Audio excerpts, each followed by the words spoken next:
What's up everyone, how are you all?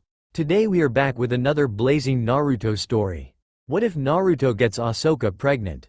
If you enjoy then please like, share and do comments, and also check the description to original creator of this beautiful creation. It was the Valley of the End, a place where two godlike ninjas had once fought Hashirama Senju and Madara Uchiha. Now standing on either statue of the two legendary ninjas were two genin powering up their most powerful attacks. Standing on the statue of Madara Uchiha was Sasuke Uchiha, who was in the level 2 curse mode and was currently charging up his Chidori. Opposite to Sasuke was our blonde hero Naruto, who was in his one-tail mode due to the 9-tailed fox sealed inside of him when he was a baby. Naruto stared at his rival with determination in his eyes as he charged up a Rasengan in his right hand. Once both were done charging their respective techniques, they lunged at each other saying the name of their attacks. Chidori, Rasengan. As their attacks clashed, a dark circle began to envelope them. Both of them, not caring about what occurring around them, just struggled to beat the other in this final move. It was only when they became encircled by the strange energy did one of the techniques win out. "Ah!" yelled Sasuke out in pain as he was sent hurling away from the strange energy that was now glowing and destroying the landscape around it before it finally stopped and in a bright light vanished with our hero still inside of it. Setting Naruto's mindscape, Naruto suddenly found himself in front of the cage that contained the Kyuubi, but for some reason there was a man standing in front of it as well. Curious as to who he was and how he got in here, Naruto made his way over. "Hey, who are you and how are you in here with me?" Naruto asked when he was close enough to the man. When the man turns around to face Naruto, he noticed that the man looked like an older version of himself, just without the whisker marks on his cheeks. Naruto was even more surprised when he remembered the man's face on the Hokage mountain as the fourth Hokage. "Son, I am sorry for all the pain that I put you through by making you the Jinchuriki of the 9 tails." The fourth said as he looked at his son with the most sincere look on his face, showing that he was truly sorry for what he had done. Naruto was about to pass out as he just mumbled out why the fourth Hokage was calling him son. To which the Hokage just smiled. "I'm calling you my son because you are my son. The son of the fourth Hokage, Minato Namikaze, and I couldn't be prouder to say that, as I have been watching your life and I've watched you endure much more than anyone should have to endure, but yet you were able to become the fine young man before me," Minato said as he put a hand on Naruto's shoulder. After Naruto shed a few tears, he finally decided that it was time to stop and find out what was going on, as the fox should have said something by now. "Dad, while it's great to see you, why are you here now and where is the fox?" Naruto asked his father as he was clearly confused as to what was going on. Hearing Naruto's question, he got a sad look in his eyes as he looked at his son straight in the eyes. "I'm sorry son, but you're going to die soon. That's why Kyuubi isn't here, because he escaped when the seal got weak, and I'm here because I put a part of my chakra inside the seal so I could save you if the Kyuubi ever tried to take over your body by rebuilding the seal." "So what happens to me now?" Naruto asked in a voice that showed he was desperately trying to keep calm about this whole matter. "I'm not sure son, I have to go back with the death god now, but whatever happens, know that your mother and I love you," Minato said as a tear fell down his cheek and he began to fade away. Once Minato was gone, Naruto stood in the middle of the room with a smile on his face when suddenly he began to scream in pain and everything went black. Setting Star Wars universe in Naboo's palace. The newly elected Queen Padme Amidala was taking a walk through a hallway wearing what looked like very elegant blue dress. It was when she was walking through the hall that she saw a ball of light energy appear and destroy some of the area around it. Yelling for help, Padme took a step back as she heard the noise of her bodyguards getting closer. Before the bodyguards arrived, Padme watched as she made out a figure inside the ball of light that looked like a boy. She then became even more surprised as it looked like the light energy was entering into the boy. When it was all inside the boy, he fell to the ground in a crater that the energy had created. Seeing that he was hurt, Padme rushed over to boy, who she could now see had blonde hair. Once she had reached him, she rested his head in her lap as he began to slowly regain consciousness. Naruto thought that the world was spiraling around him and that he was experiencing the worst pain in his life, but one thing he knew for certain was when he opened his eyes he saw the most beautiful woman in the world. As he continued to look at her in wonder, he noticed that she was currently yelling at someone, but he couldn't hear her, probably because "I'm in so much pain, aw damn, it hurts to even try to move," Naruto thought as he was now struggling to keep conscious. Feeling the boy in her lap start to move, she turned away from her bodyguard, who she yelled at to get help immediate, to see his blue eyes staring up at her. Seeing how intently he was looking at her, she had to fight down a blush that was appearing on her face. "I'm Padme Amidala. Who are you?" she asked him. Naruto came out of his trance of staring at her just in time to hear her say what her name was and was able to say one thing before passing out. "Naruto." Later at Med Bay, "Is he going to be alright?" Padme asked with a surprising amount of worry in her voice. "Why am I so worried about him? I just met him." "Okay, relax Padme, just relax. Before anything else we need to find out how he got there and why," thought the queen as she looked over to the doctor. "How is he? Will he be alright?" Padme asked him, to which the doctor just smiles. "Yes, he will be quite alright. In fact, his injuries are healing faster than I've ever seen before on anyone, my queen," replied the doctor as he looked back at Naruto, who appeared to recovering from severe exhaustion now. "In fact, he should be able to leave by tomorrow at the earliest," he said later doctor as he looked back Padme, who seemed relieved that the boy she had just met was going to live.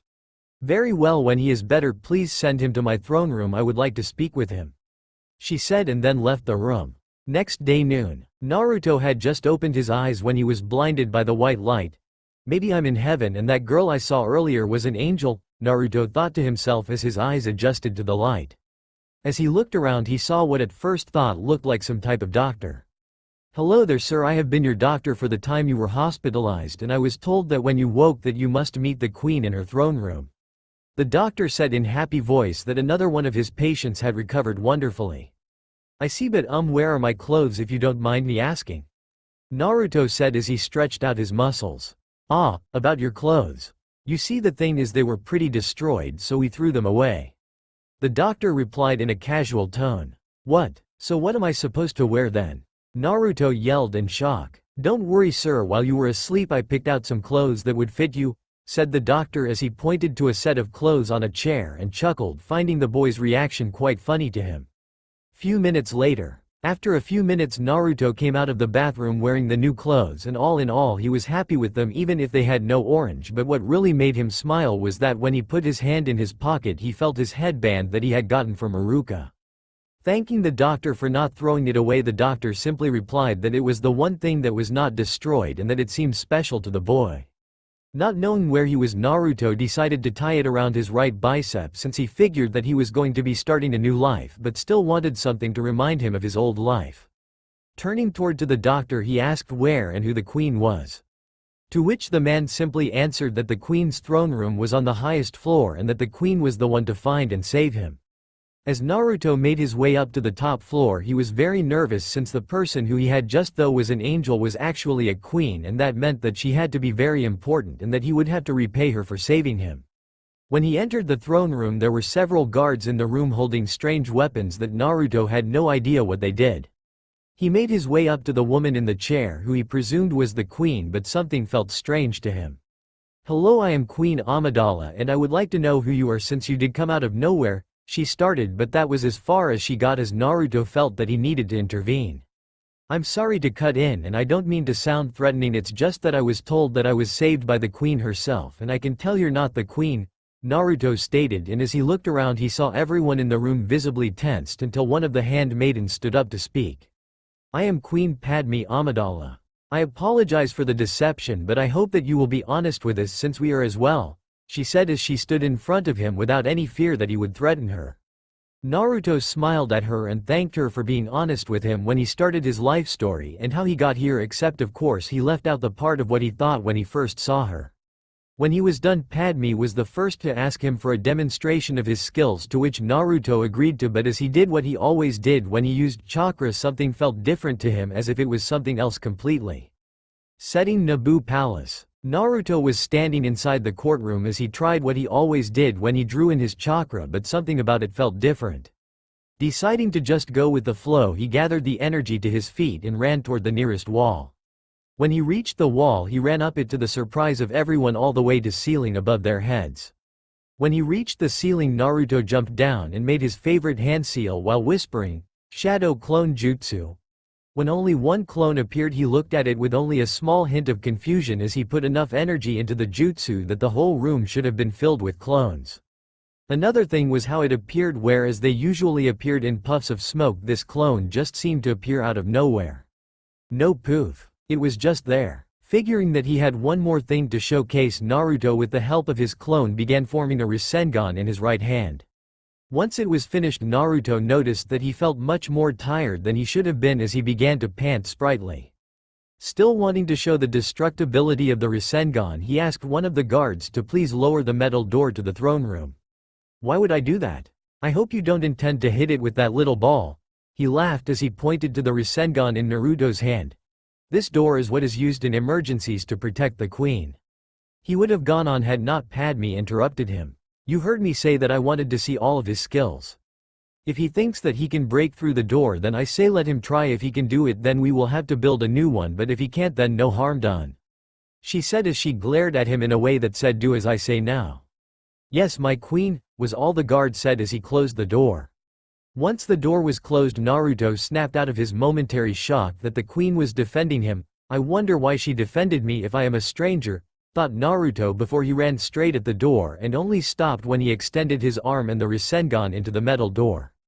"Rasengan!" Naruto yelled as his Rasengan for a second clashed with the door until there was an explosion that covered the area in small debris from where Naruto was.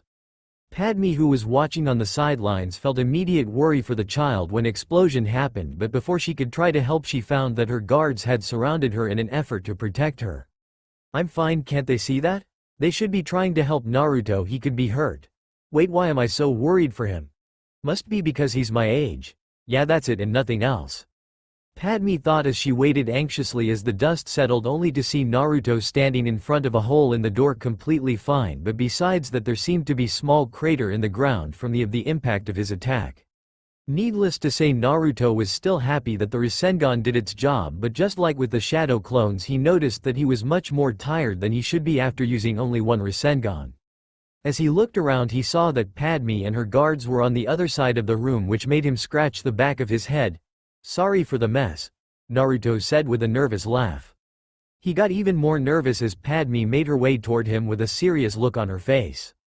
As Padme made her way up to him, she had to keep up her formal appearance, but on the inside she was absolutely excited and curious at the fact that someone so strong just came up at her doorstep. But now the problem was, how could she make him stay? Aha! All she had to do was make him a proposition. "So Naruto, now that I know what were you telling us is true, I would like to ask you something. Would you like to be my personal bodyguard?" Padme asked as she looked at Naruto straight in the eyes. When Naruto heard Padme's question, there was no hesitation. "I would love to protect the woman who saved my life, my queen." Padme was delighted to hear this, and so she got right to work telling him where he would live, which would be under her room in her place, so he could always be near her just in case something were to happen. So for the rest of the day, Naruto was setting up his new room, which was Padme's guest room. It was when Naruto was all set up that he took a moment to collect his thoughts. "I've only been awake a day and I already have a job to protect the most important person here. On top of that, when I look at her, I get this weird feeling in my stomach. Maybe I should try that thing Iruka taught me in the academy. What was it, Aga?" and Naruto thought as he scratched the back of his head trying to remember.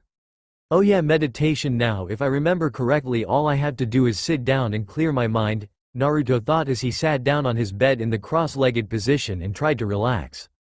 It took several minutes before Naruto finally got relaxed, and before he knew it, he was in a white room with a glowing orb of what seemed like energy in the middle of it. Curious as to what it was, Naruto tried to reach out to it only for it to move away. Deciding that maybe it was better to slowly approach it, Naruto began to slowly move to it. With Padme upstairs. While Naruto was meditating, Padme was on the floor above him and was currently putting away her jewelry when she began having thoughts about her new bodyguard.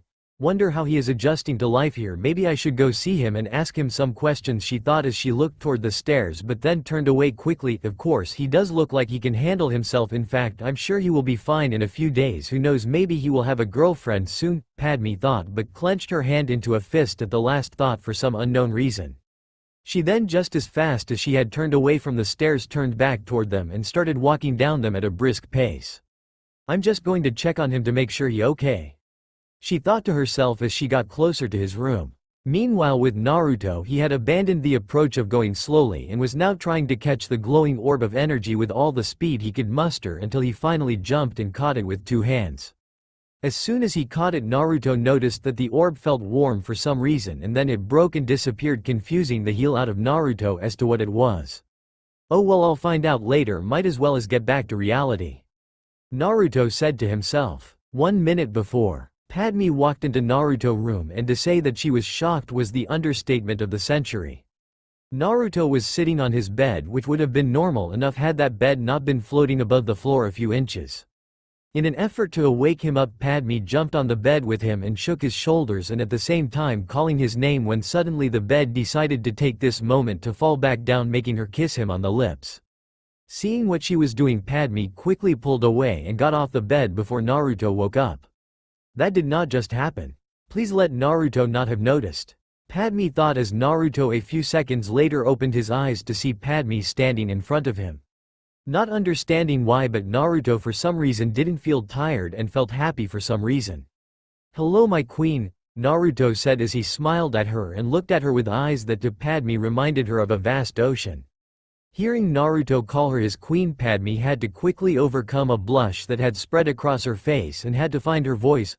"Naruto, we're by ourselves, there is no need for you to call me queen. Please call me Padme when we're alone," she asked. Hearing her ask this, Naruto nodded and asked why she was down here checking on him.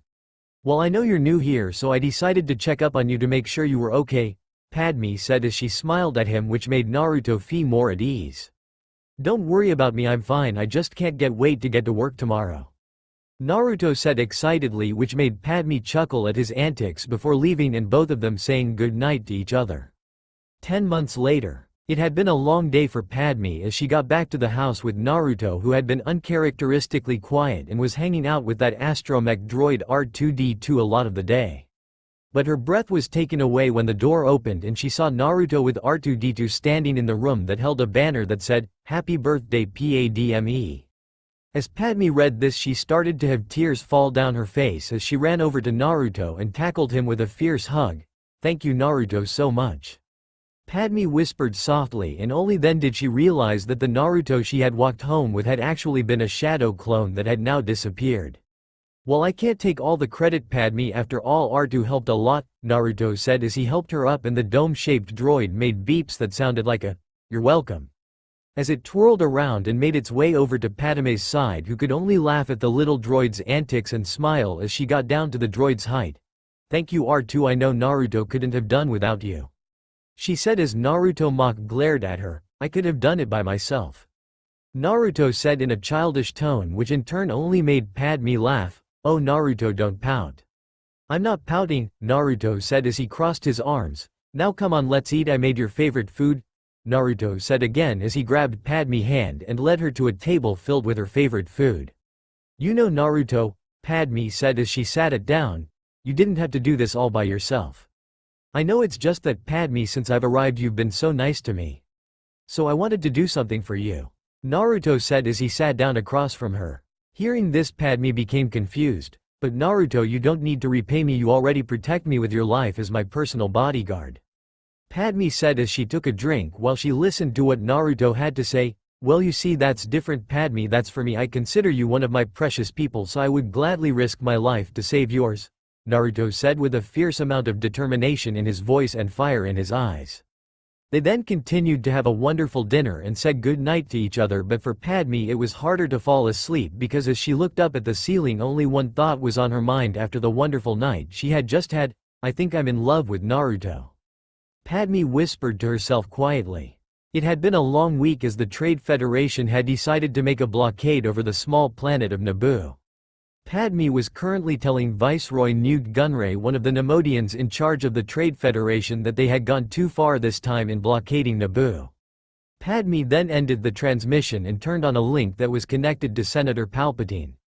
Padme had just finished telling the senator that no ambassadors had arrived when the hologram of Senator Palpatine suddenly began to disappear until it went out completely.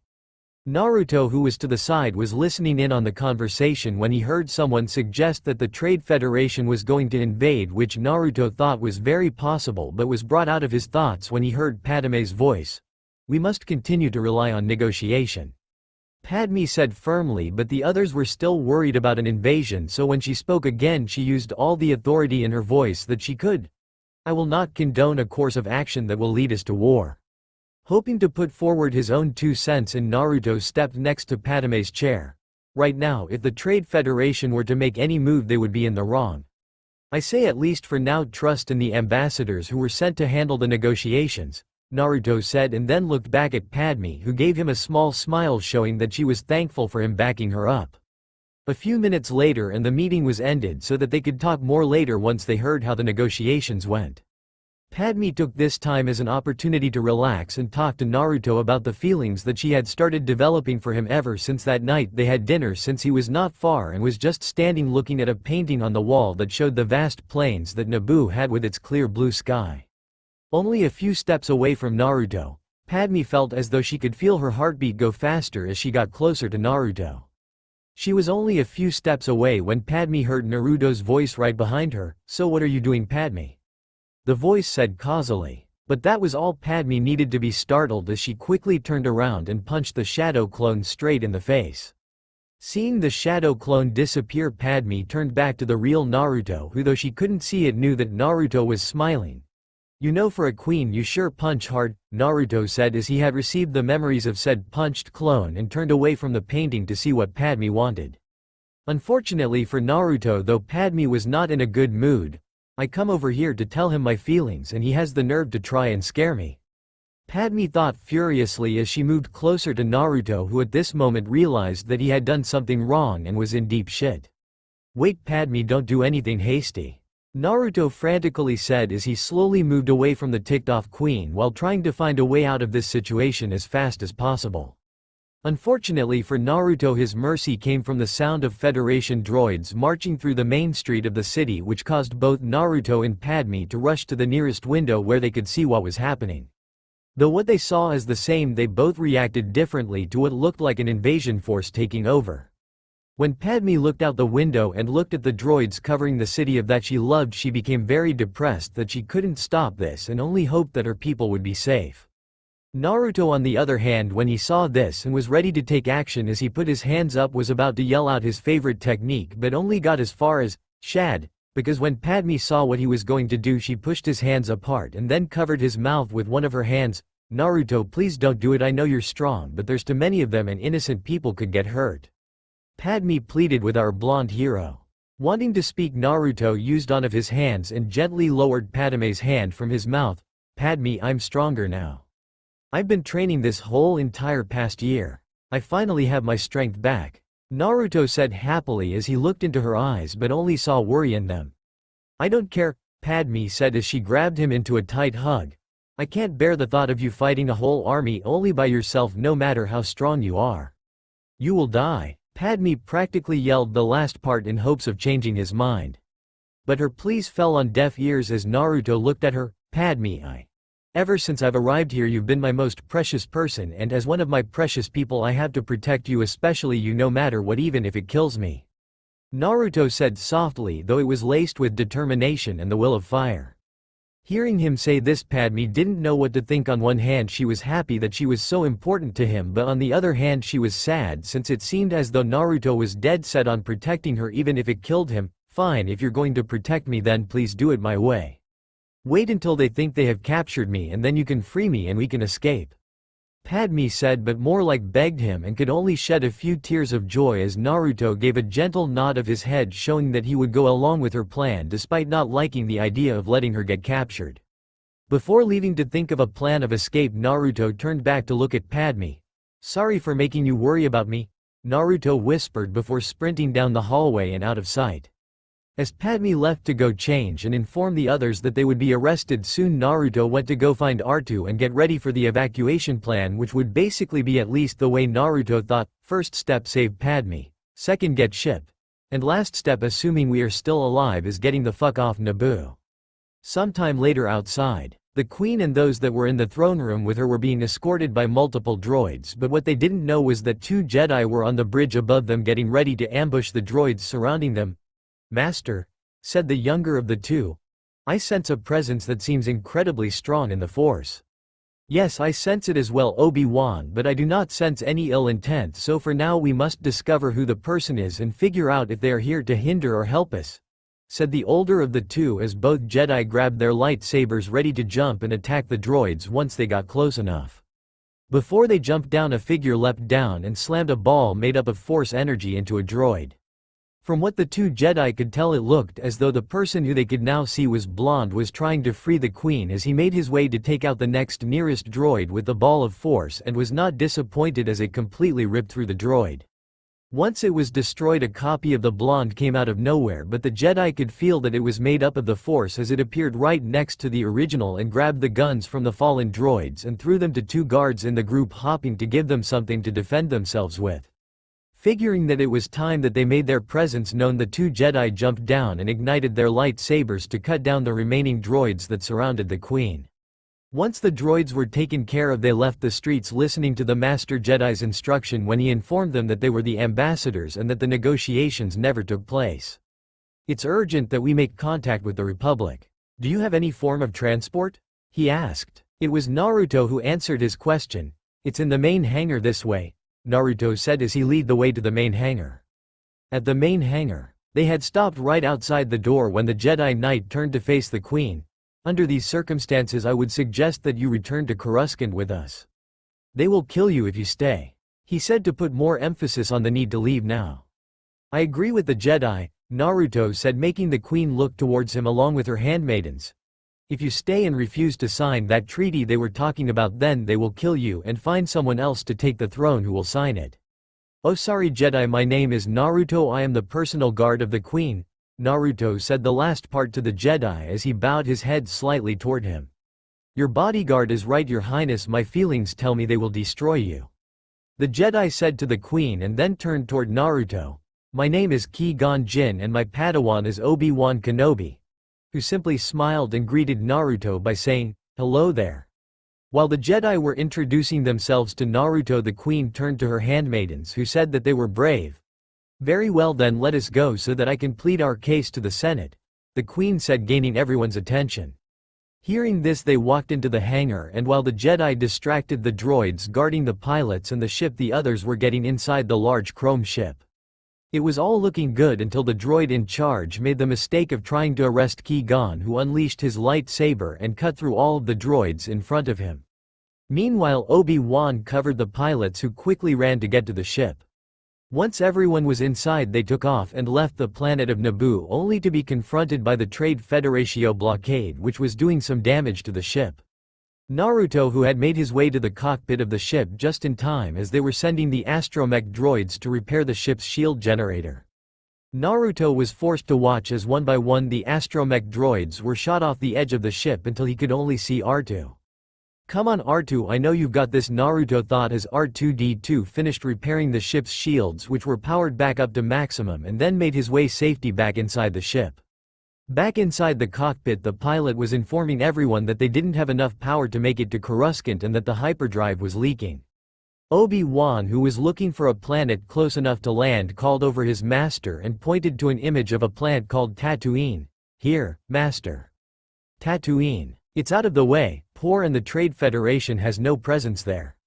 It was at this time that Captain Panaka had congratulated R2-D2 for saving the ship in front of the Queen. Seeing that droid was dirty, she turned to one of her handmaidens. "Padme, clean this droid up as best as you can, it deserves our gratitude," she said to Padme, who nodded and left the room with R2 following right behind her. "Now what is our next course of action?" the Queen said as she looked at Qui-Gon. "Your Highness, with your permission, we're heading for a remote planet called Tatooine. It's a system far beyond the reach of the Trade Federation," Qui-Gon said as he took a step forward. The idea, though, was opposed by Captain Panaka. "I do not agree with the Jedi on this," he noted, making his opinion clear to the Queen.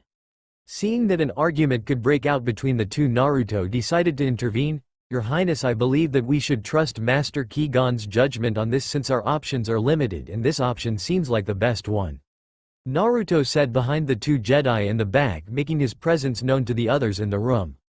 "Very well, it is settled. We will land on Tatooine to repair the ship and then make our way to Coruscant," the Queen said, settling the matter before Captain Panaka could say any more. As they began to leave the room, Naruto was stopped at the doorway. "The Jedi Master, Naruto, I would like to talk to you if you have a moment." Naruto at first hesitated when he heard Ki-gon call him over as he was going to check on how Padme and R2 were doing, but then decided that he had time and might as well as talk to the Jedi. "Yes, of course, Master Ki-gon, what is it that you need?" Naruto asked as turned around. "When we land I would like for you to go with me so we can talk more privately. Don't worry, I'm leaving my Padawan on the ship so no harm will come to the Queen," Ki-gon said when he was close enough to Naruto. "Why can't you just talk to me now?"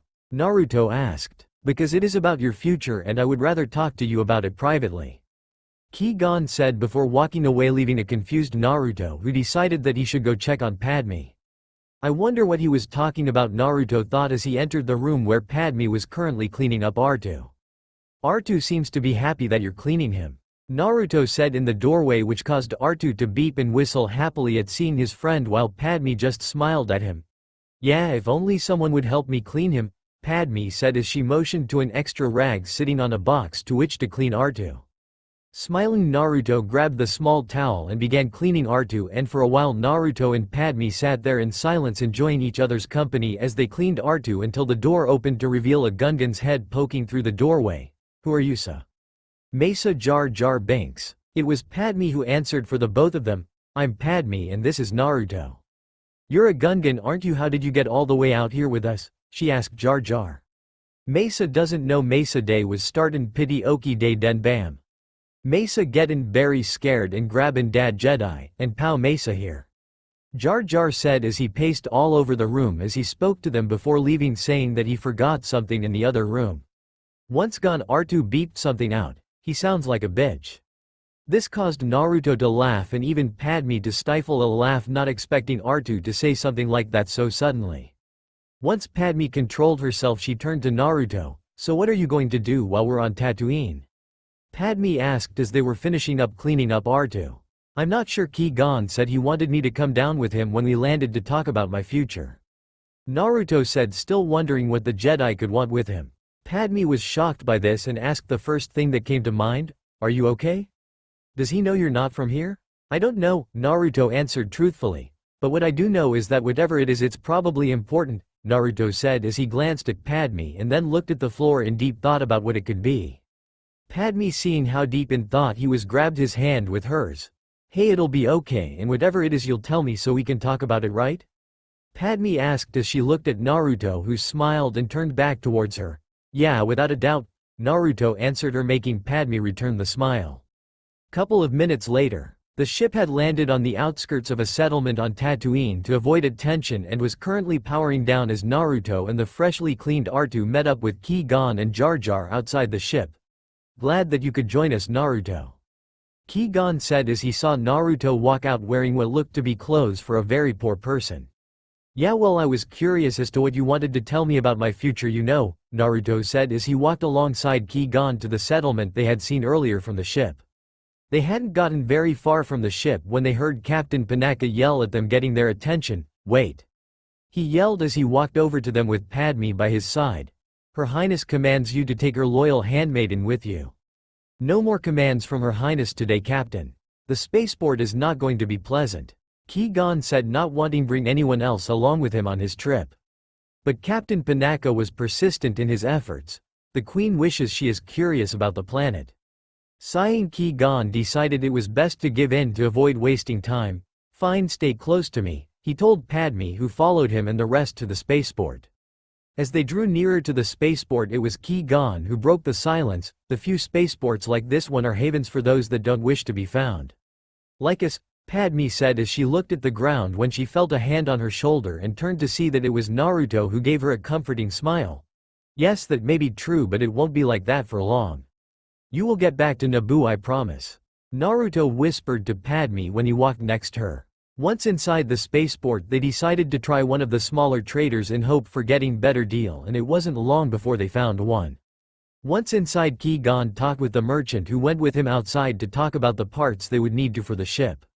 When they were outside, a little boy walked inside and jumped on the counter. Wondering as to who he was, Naruto walked over to him. "Who are you?"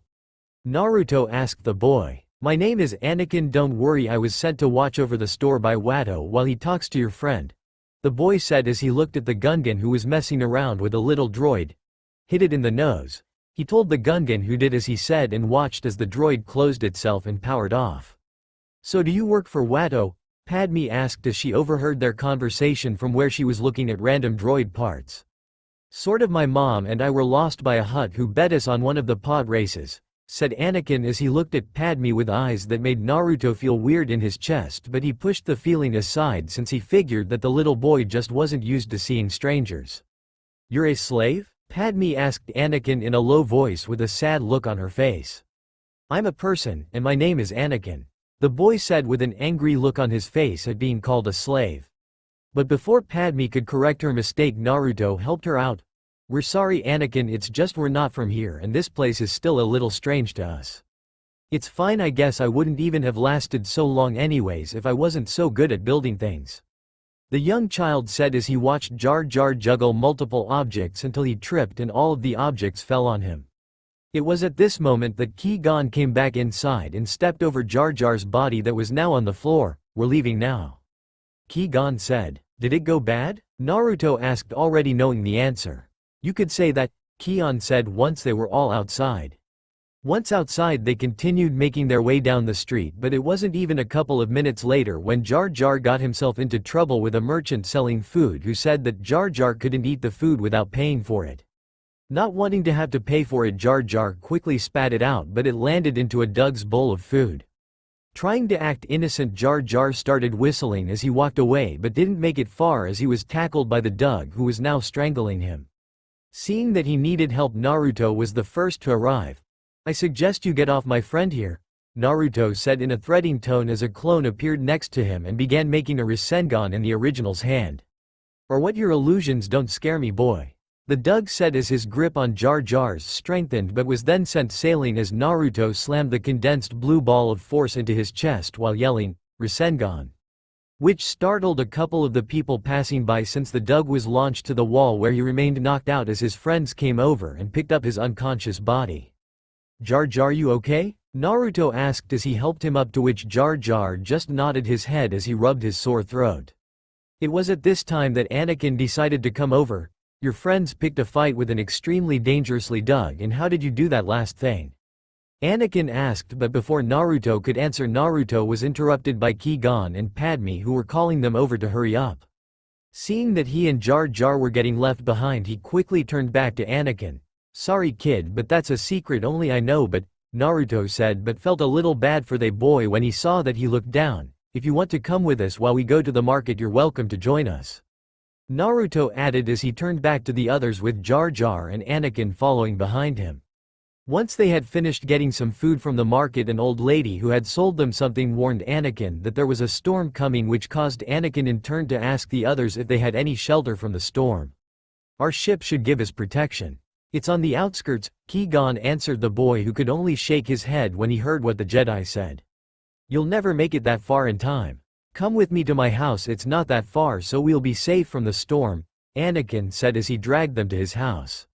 Setting Anakin's house. Once inside, they nearly gave Anakin's mother a heart attack, but once they told her who they were, she introduced herself as Anakin's mother, SHMI.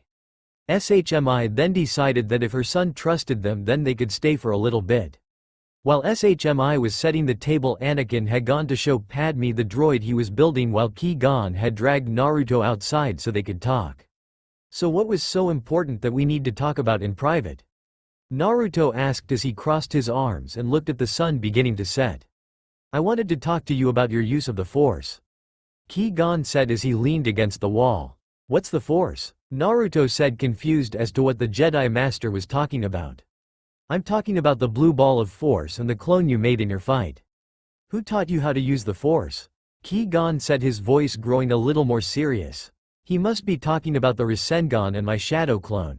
Naruto thought to himself, "Well, I learned how to do it myself." Naruto lied, but while he was saying it, he rationalized in his mind that he had learned the shadow clone by himself from a scroll, and as for the Rasengan, while Jiraiya did show him how to do it, he mostly left him to figure it out himself.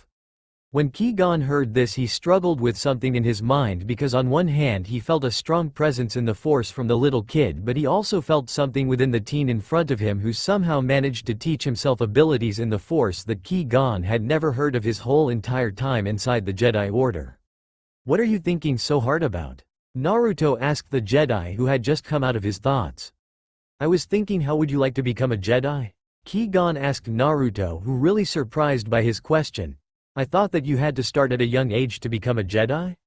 Naruto replied. That's true, but you already seem to have a deep connection with the Force. You just need someone to teach you how to use it in the Jedi way.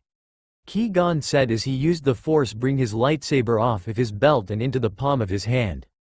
Here, I'll demonstrate. You just saw how I used the Force. Now I want you to use the Force to grab my lightsaber. The Jedi said as he let lightsaber rest on the palm of his now open hand. Wanting to see if he could do it, Naruto closed his eyes and stretched out his hand to try and use the Force to pick up the lightsaber. Unbeknownst to Naruto, Ki-gon watched amazed as his lightsaber hovered over his palm due to Naruto manipulating the Force around it on his first try. Well done, Naruto, Ki-gon said, but it startled Naruto, causing him to unconsciously quickly bring the lightsaber in his hand, which then ignited due to Naruto pressing the button accidentally. Opening his eyes, Naruto marveled at the green lightsaber that was in his hands before his gaze moved over to Ki-gon, who looked amused at how Naruto was looking at his lightsaber, which made Naruto quickly turn the lightsaber off and hand it back to its owner with an embarrassed look on his face as he tried to apologize. Sorry, I did not mean to grab your lightsaber, it's just that you startled me and I pulled, making it come to my hand, making it turn on, and man, is that thing awesome. Again, so sorry, Naruto said, hoping that the Jedi wasn't angry with him. After all, he had just taken his lightsaber without his permission. But to his surprise, Ki-gon was surprisingly calm about it. Relax, Naruto, I know it's not your fault, but you still haven't answered my question. Would you like to become a Jedi? Ki-gon asked our young hero, who simply looked up at the sky for a couple of seconds before answering, could I have some time to think about it? After all, it is an important decision? Naruto asked the Jedi, who simply nodded but said to give him his answer before they reached Coruscant, which Naruto said he would. They were then called down to eat dinner, where Anakin offered to race for them in the pod races with his mother's permission, of course. The next day they had repaired the pod racer to be ready for the race. And then the day later they were in the stands waiting for the race to start, while Ki-gon had gone to meet and make a deal to free Anakin. Before the race started, Ki-gon made his way to where the group was and Padme made sure to make her opinion known to the Jedi. Are you sure this is a good idea? The Queen would not approve, she said, not wanting to put all of their chances of getting off this planet on a little boy. The Queen trusts my judgment. You should as well, Ki-gon replied before moving to the other side. Well, I don't approve, she said to herself, but Naruto heard and tried to hide his laughter, but to no avail, which made Padme turn around glaring at our young blonde. Shut up, she said as she punched him in the arm. What did I do? Naruto said, but got no answer as Padme was now paying her full attention to the race, which had been a close one, but Anakin had come out the victor. Once they had gotten their winnings, they returned to the ship with their new parts. After leaving the others at the ship, Ki-gon left to go back and get Anakin. Once inside the ship, Naruto said hello to Obi-Wan but was quickly pulled aside by Padme into a room and then locked the door. So what did he talk to you about? She asked Naruto anxiously, since she was curious about what a Jedi would want with Naruto. Taking a few seconds, Naruto figured out that she was talking about what Ki-gon talked to him about. Well, he asked me if I wanted to become a Jedi, Naruto said as he scratched the back of his head. Hearing this, Padme was so stunned that she felt as though the air had been taken away from her. If he goes, then I'll never be able to tell him how I feel, but if I stop him, then he could miss out on an amazing opportunity. Padme was struggling how to react, but Naruto could still see that when he told her the news, she wasn't excited. Instead, she looked a little sad. Although I'm not sure if I'm going to talk, Naruto was saying, trying to cheer Padme up, but she cut him off. No, Naruto, you should go, it's an amazing opportunity. I don't want you to miss out, Padme said as she looked at the ground, not allowing herself to look at his eyes in fear of what she would do, but it didn't matter as Naruto put his hand on her shoulder. Padme, he said, please look at me. He pleaded but got no response. Deciding to say what he wanted to say anyways, he continued talking to her even if she wasn't going to look at him. Padme, you're acting as if you will never see me again. Even if I'm to become a Jedi, no matter what, I will still be there for you no matter what. You're my most precious person, don't you understand that yet? Naruto said as he grabbed her in a hug. But Jedi aren't allowed to love others. How can I stay your most precious person if you can't even love me? Padme cried into his chest. I guess just like when I was a ninja and I wanted to find my own ninja way, I'll have to find my own way. My Jedi way. Naruto declared with determination pouring off of him in waves that Padme looked up at him and actually believed he could do it. "Fine, just don't forget about me," Padme said as she walked up to Naruto and kissed him on the cheek and then turned around and opened the door then left. "It would be hard to forget something like that," Naruto said to himself out loud as he made his way to the landing area so that he could look out at the desert.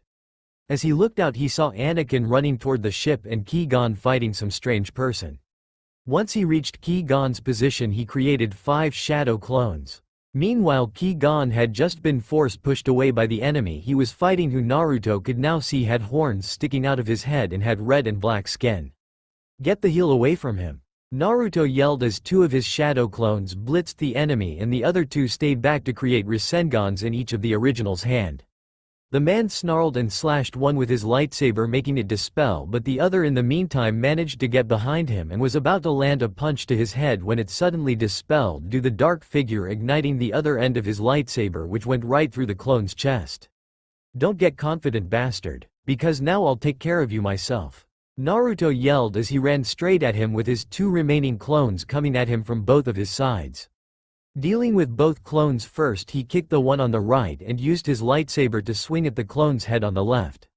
Having to react fast to Naruto who was by now right in front of him he slashed diagonally with one side of the dual-wielded red saber but it bounced off one of Naruto's Rasengan forcing him to use the other side to slash horizontally. Ducking underneath the slash Naruto slammed both Rasengans into his chest, Rasengan barrage. Naruto yelled as the man let go of his lightsaber due to the pain allowing Naruto to get a closer look at his face before he was propelled away by the Rasengans into a rock farther away. Running to check up on Qui-Gon Naruto ran in his direction but to his surprise he was already up and fine by the looks of it. "Come on Naruto, we must get onto the ship," Qui-Gon yelled as he ran in the direction of the now taking off ship. Luckily for them though the landing door was still down so when Naruto reached the ship all he had to do was concentrate the force into his legs and jump into the ship. Once inside he turned around to where the dark figure landed and saw him getting up and grabbing his lightsaber. "I'll let you off with a warning this time, don't mess with me." Shadow Clone Jutsu. Naruto yelled as 100 clones appeared and began attacking the man who had gone through about 30 before retreating on his cycle when he saw the rest begin to form Rasengans in their hands. Inside ship in space. "What was that thing?" Obi-Wan asked as he made sure his master was okay. "I don't know but whatever it was well trained," Qui-Gon replied and then introduced Obi-Wan to Anakin. "Whatever it was it's gone for now so we should hurry back to Coruscant. Oh and Master Qui-Gon I accept your offer just tell me what I need to do," Naruto said as he looked at the Jedi Master. "First we must all go to the council and see what they have to say about you and Anakin joining the Jedi Order," Qui-Gon said knowing what the council would probably think about this. "Master, are you sure about this?" Obi-Wan said snapping his master out of his thoughts. "Yes I am and only time will tell if I'm making the right decision," Qui-Gon said as put a hand on his Padawans to calm his nerves. "Alright well in the meantime then I'm probably gonna go get some shut-eye wake me up when we land will you?" Naruto said as walked through the door with his hands behind his head and yawning loudly enough for the others to hear. Naruto was in a deep sleep as he rested on his bunk but if you were to take a closer look then you would notice that Naruto was gripping his pillow tightly and that he was drenched in sweat from the intense dream he was having, a rather nightmare. Setting Naruto's dream. Naruto found himself in a dense forest that seemed to remind him of the forest that surrounded the Leaf Village, the place he once called home. Everything was peaceful until Naruto heard a crackling and turned around to see a huge forest fire coming his way. Running through the forest to get away, Naruto's only thought was of why this was happening when he suddenly had to stop because of a drop right in front of him that he almost fell down. Looking back he saw the fire spreading faster as if it knew that he had stopped running. Figuring there was no other way, Naruto gathered energy into his legs, leapt to the other side but only made it due to catching the edge with his hands. Once he pulled himself up, Naruto rolled over on his back closing his eyes while panting, trying to figure out where the hell he was. When Naruto opened his eyes though he found himself on his bed in the guest room of Padme's house on Naboo. Not knowing what the fuck was going on, Naruto quickly ran upstairs. "Padme!" Naruto yelled as he made his way upstairs but what he saw made his blood run cold because there in front of him was a figure shrouded in darkness holding a red lightsaber that was currently halfway through Padme, who was floating in the air as if she was being held up by nothing. Naruto couldn't believe what he was seeing as Padme's body was thrown by the dark figure over to his feet. Not knowing what to do, Naruto simply dropped to the floor and ran his hand down her cheek. As he did this, he looked at the hole where the lightsaber had killed her and then at her still open eyes before closing them. "Why?" Naruto said quietly at first before he raised his voice. "Why did you do this?" Naruto demanded as he looked back up at the figure that was still shrouded in darkness, but Naruto could now make out his yellow eyes that held nothing but hate. "Because you never deserved to even know her and you were too weak to help the one person most precious to you. You're pathetic." The voice replied as he turned his lightsaber off and seemed to fade away, leaving Naruto to hold Padme's lifeless body in his arms as he dwelled on what the dark figure said to him. "Do I really not deserve to even know her? Am I too weak and pathetic?" Naruto wondered before the same orb of light that he had seen the first time he had meditated appeared out of nowhere. "No," said a voice that sounded like his surrogate grandfather, the third Hokage. Naruto was now looking at the golden orb in shock as it transformed and took the form of the third. "Grandpa, is that you?" Naruto asked. Unfortunately, though it shook its head, no, I simply took the form of the one that meant a lot to you. I am here to tell you that you are not weak nor are you pathetic. There is a reason why I choose you, and it's because out of all the others there's something different about you, something special. You have the ability to overcome any obstacle placed in your way with what was given to you by the man I am in front of you. Do you know what that is?" The copy of the third Hokage asked Naruto, who simply continued to look down at the ground. "Grandpa gave me the will of fire and showed me that what it means to never give up," Naruto said with confidence as he stood up and Padme's body seemed to disappear into nothing. The room began to disappear next, but Naruto continued, "I will not allow this to become true. I will find a way to stop who did this and I will find out who he is," Naruto said, causing the copy of the third to smile, seeing that Naruto had regained his usual determination to never give up. "While it is great that you are back to your normal self, you will not have so much time. In 10 years' time events will begin to unfold which will lead to what you saw, and to stop them you cannot do so yourself. During those 10 years Padme will be safe, but to save her from her death you must let her go so that you can become stronger in the Force," the copy of the third said, and then began to glow and transform back into the golden orb. "If it's for her safety, then I must become stronger, and I know the way to do that. I must become a Jedi," Naruto said as he watched the orb break into pieces like the first time he encountered it. Real world. Waking up with a start, Naruto could feel that the plane was landing, so he did a few stretches and made his way to where the others probably were. At the landing area, Senator Palpatine was there waiting for the Queen. Naruto was about to follow Padme but was called over by Qui-Gon, who was standing on the other side with Obi-Wan and Anakin. "We are going to meet with the council right now, Naruto. You should come," the Jedi Knight said. "Yeah, sure, let's go," Naruto said as he went with them and climbed into a speeder that would take them to the Jedi Temple.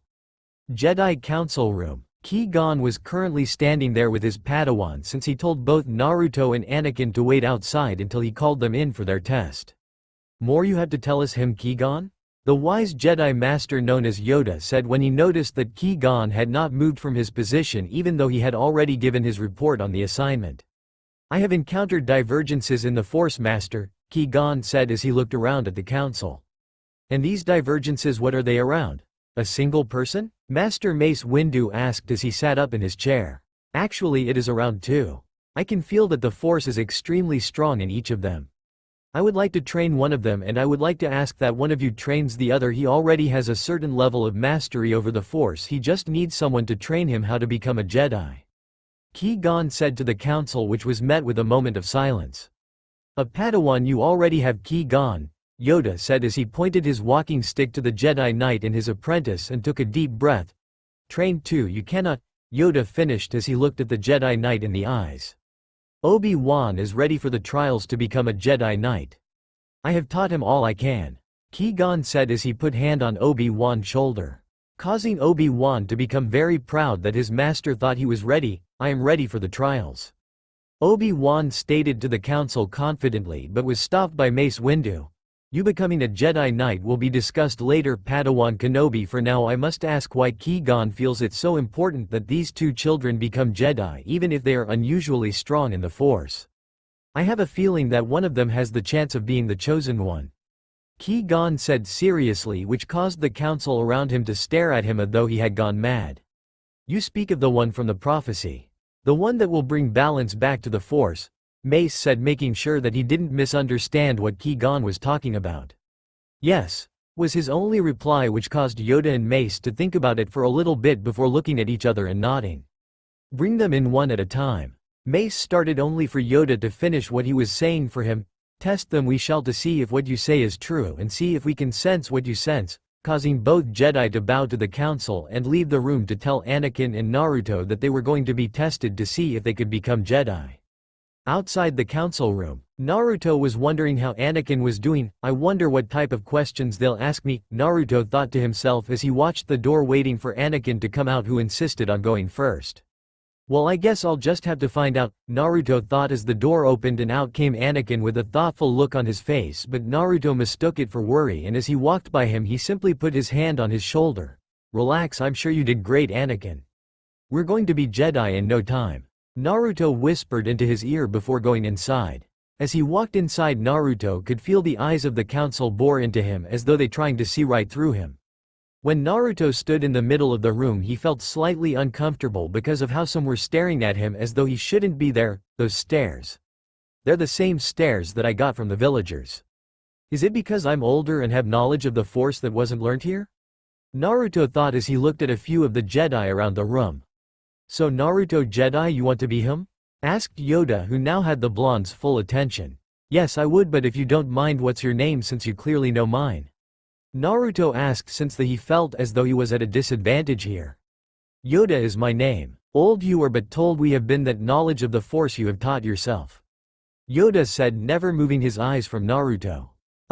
Came the intelligent reply from Naruto, who immediately berated himself mentally for sounding so stupid in front of the people who controlled his chances of becoming a Jedi. Show us, could you? Yes? Yoda asked Naruto, waiting to see what he could do. Deciding to answer his question with actions rather than words, Naruto concentrated and made a shadow clone without saying anything. He was extremely proud of this feat since it was extremely useful, and Naruto only had to say the name now if he was going to make a huge amount of clones. Despite learning this, Naruto had still not gotten the trick to making a Rasengan by himself and still required the help of a clone, which bothered him to almost no end. Not really caring about that for right now, though, Naruto watched as a Rasengan began to form into his hands with the help of his clone. Once done, no longer needing the clone anymore, he dispersed it but decided against destroying the room with the Rasengan in his hand since the room looked nice and he didn't want to be blamed for the damage. I don't want to mess up you room, Naruto said as he let the ball of condensed force energy disperse into nothing. Interesting you are, Naruto, interesting indeed. You have no fear but instead a heart pure with no darkness that we can see, Yoda said as he closed his eyes, thinking carefully, wondering what he should do about this situation. Bring the others in, Mace Windu said as the whole council was trying to reach out to the Force to find out what they should do. Once everyone was inside, they stood in the middle of the council. Qui-Gon was the first to speak. So you have tested them, will they become Jedi? He asked. No, the young boy will not. The Force is very clouded around him, but as for Naruto, we have yet to come to a decision, Master Windu said, which surprised Qui-Gon since he had thought it would be the other way around, but he was determined that they both become Jedi. Surely you can see that one of them is the chosen one, they must become Jedi, Qui-Gon pleaded with the council, but all he got was silence. If it helps, Anakin is the chosen one. I can practically guarantee that I'm not this one that will bring back the balance to the Force. Yes, I'm unique when it comes to the Force, but that's where it stops, so if you're planning to make me a Jedi, then please reconsider Anakin as well, Naruto said, surprising the whole council. We will continue this matter some other time, but for now, Qui-Gon, you and your Padawan must continue to protect the Queen. I sense that she will be trying to leave soon back to her planet, Mace Windu said, and then watched all of them bow and leave the room. I would like to speak with Master Yoda alone, so if you would? Windu asked the rest of the council, who simply nodded and left the room one by one. Once they were all out, he turned to Yoda. What do you think about this? Qui-Gon claims that one of them is the chosen one, but one of the two claims that the other, the little boy, is the chosen one. I don't see how this could be, Master Yoda. Mace Windu asked the man who had lived much longer than him and was wiser than him. Clouded is the Force. The answers that we seek are much clouded. Reason there is for Naruto not wanting to be the chosen one, and only time will tell if we make the right decision on the two becoming Jedi. The aged Jedi Master replied, who simply nodded, agreeing with what he said. Only time will tell, they both thought. Naruto was waiting by the ship on the landing platform with the others when he saw Padme decked out in her queen outfit, interesting her eyes. There's a certain fire in them. Hey man, would I hate to be Viceroy right now. Naruto thought as he let a smile grow on his face as he made his way to Padme. Your Majesty, it our honor to continue to serve and protect you, Naruto heard Ki-gon say, who was closer to her than him currently. I welcome your help. Senator Palpatine fears that the Federation means to destroy me, Padme said in her queen voice as she continued her path toward the ship. Hey over my dead body, Naruto said as he walked beside Padme. And unless the Federation has figured out a way to kill 1,000 of me, then I don't see there being a problem, Naruto confidently finished as they walked up the ramp and into the chrome ship. Later on the way to Naboo. As soon as we land, the Federation will arrest you and force you to sign the treaty, Panaka said, not understanding his queen's motives to do what she was doing. I agree. I'm not sure what you intend to accomplish by this, Ki-gon concluded, not sure of the reasoning behind these actions himself. I will take back what is ours, Padme said, making her intentions clear to everyone in the room. I can only protect you, not fight a war for you, Ki-gon quickly said, worried that his presence here might have influenced the situation. We also don't have an arm, Panaka was saying, but was cut off by Naruto's coughing. Actually you do, I'm Rei. But Naruto was cut off this time. It was Padme? Naruto is right, we might be able to get one since I was told by Jar Jar Binks that the Gungans have a grand army. Padme said, quickly receiving a confused look from Naruto since that wasn't where he was going with this at all. He was actually going to suggest that he be a diversion while the others sneak in. Very well, all that leaves us is getting in contact with Gungans, which Jar Jar will help with now. If you do not mind, I would like everyone to leave while I change, Padme said as the others filed out one by one until only Naruto and Padme were left. You know Naruto, when I say I'm going to change, I meant I was going to change, Padme said as she smiled at our young blonde, but he wasn't in a mood for her teasing right now. Padme, what are you doing? There is no reason to involve the Gungan people when I can solve this problem by myself, Naruto said, wanting an answer for her actions, which was exactly what he got. What I'm doing is making sure you don't get yourself killed, Naruto. I know that you think you can do this all on your own, but you're wrong, you're not strong enough yet, so please don't fight me on this, Padme pleaded as fountain popped out of the nearby wall and she washed all of the makeup off her face. Now to some these words might not have affected them that much, but for Naruto it felt like someone had just punched him in the stomach and he couldn't breathe as he saw a brief image of Padme having a red lightsaber through her. Not strong enough was all Naruto could think as he shut his eyes and made fists out of anger. You're right, Padme, I'm not strong enough, which makes this even harder to say, Naruto said as he opened his eyes to see Padme come out from behind her chair dressed in clothes similar to what her handmaiden would be wearing when they reached Naboo and asked the Gungans for help. What is it? Padme asked, since Naruto looked like he was going through some sort of pain, but not from any physical injury, it was more like he was beating himself up mentally. Padme, I going to become a Jedi. I already talked to the council and they have yet to make a decision, but I think I have a good chance, Naruto said, looking anywhere but at her, which was starting to scare Padme. Naruto, I don't understand, we've talked about this, right? You were going to find your own Jedi way and not forget about me, right? Padme asked, but towards the end it was more like she was asking herself than Naruto. Padme, you know I can never forget about you, but until I feel I'm strong enough I think it would be best if we distance ourselves from each other, Naruto said, finally looking up, but what he saw broke his heart. Padme was leaning on her chair for support, crying. Wanting to get her to stop crying, Naruto slowly made his way up to her but was stopped when he felt a stinging on the right side of his cheek. It took a few seconds for him to realize that she had slapped him. Don't, Naruto, you'll only make it worse, just don't, said Padme as she wiped away the tears. Please leave, Naruto, she said, looking down at the ground. But Naruto was cut by a glare from Padme. I said leave. Okay, was all Naruto said before turning around and walking out the doorway to and going to another room where he stayed. I didn't think it would be this hard letting her go, but if this is what I have to do, get stronger and save her from that person. As long as she survives it's okay if she hates me, Naruto thought as he laid down, hoping to get some shut-eye for before they landed on Naboo, but Naruto doubted that it would happen. Naboo. Naruto was sitting on his bed staring at the wall when they landed on Naboo. Getting off the ship they went to where the Gungans' underwater village was, but they weren't there, so Jar Jar led them to where their most sacred place was. Luckily for them this time they found them, and through some talking where Padme revealed herself to be the true queen disguised as one of her handmaidens and that the other was just a decoy, they were able to convince the leader of the Gungans to join them in their battle against the Federation. Creating a plan that would use the Gungan battle as a diversion, the others would sneak in and capture the viceroy. With everything going according to plan, they infiltrated the airbase hangar and quickly took out any droids inside, with Naruto destroying any that got anywhere close to him or Padme with Rasengan's, and both Qui-Gon and Obi-Wan taking out any that survived Naruto, which weren't that many, with their lightsabers. He seems a little different today, Qui-Gon thought as he watched Naruto tear through the droids. Naruto, is there anything wrong? Obi-Wan asked since he noticed a change in the way Naruto was fighting. No, I just want these droids off this planet, Naruto said in a serious voice that didn't match his usual demeanor as he let the Rasengans and any remaining clones in the area disperse. Qui-Gon nodded, feeling that if Naruto wanted to tell them more then he would when he felt ready. Quickly ordering Anakin to stay hidden in a cockpit, they turned to the door, which slowly opened to reveal the Sith Darth Maul. "Oh great, you again," Naruto said sarcastically as he got into a fighting position. "I thought I told you not to mess with me the last time I kicked your ass."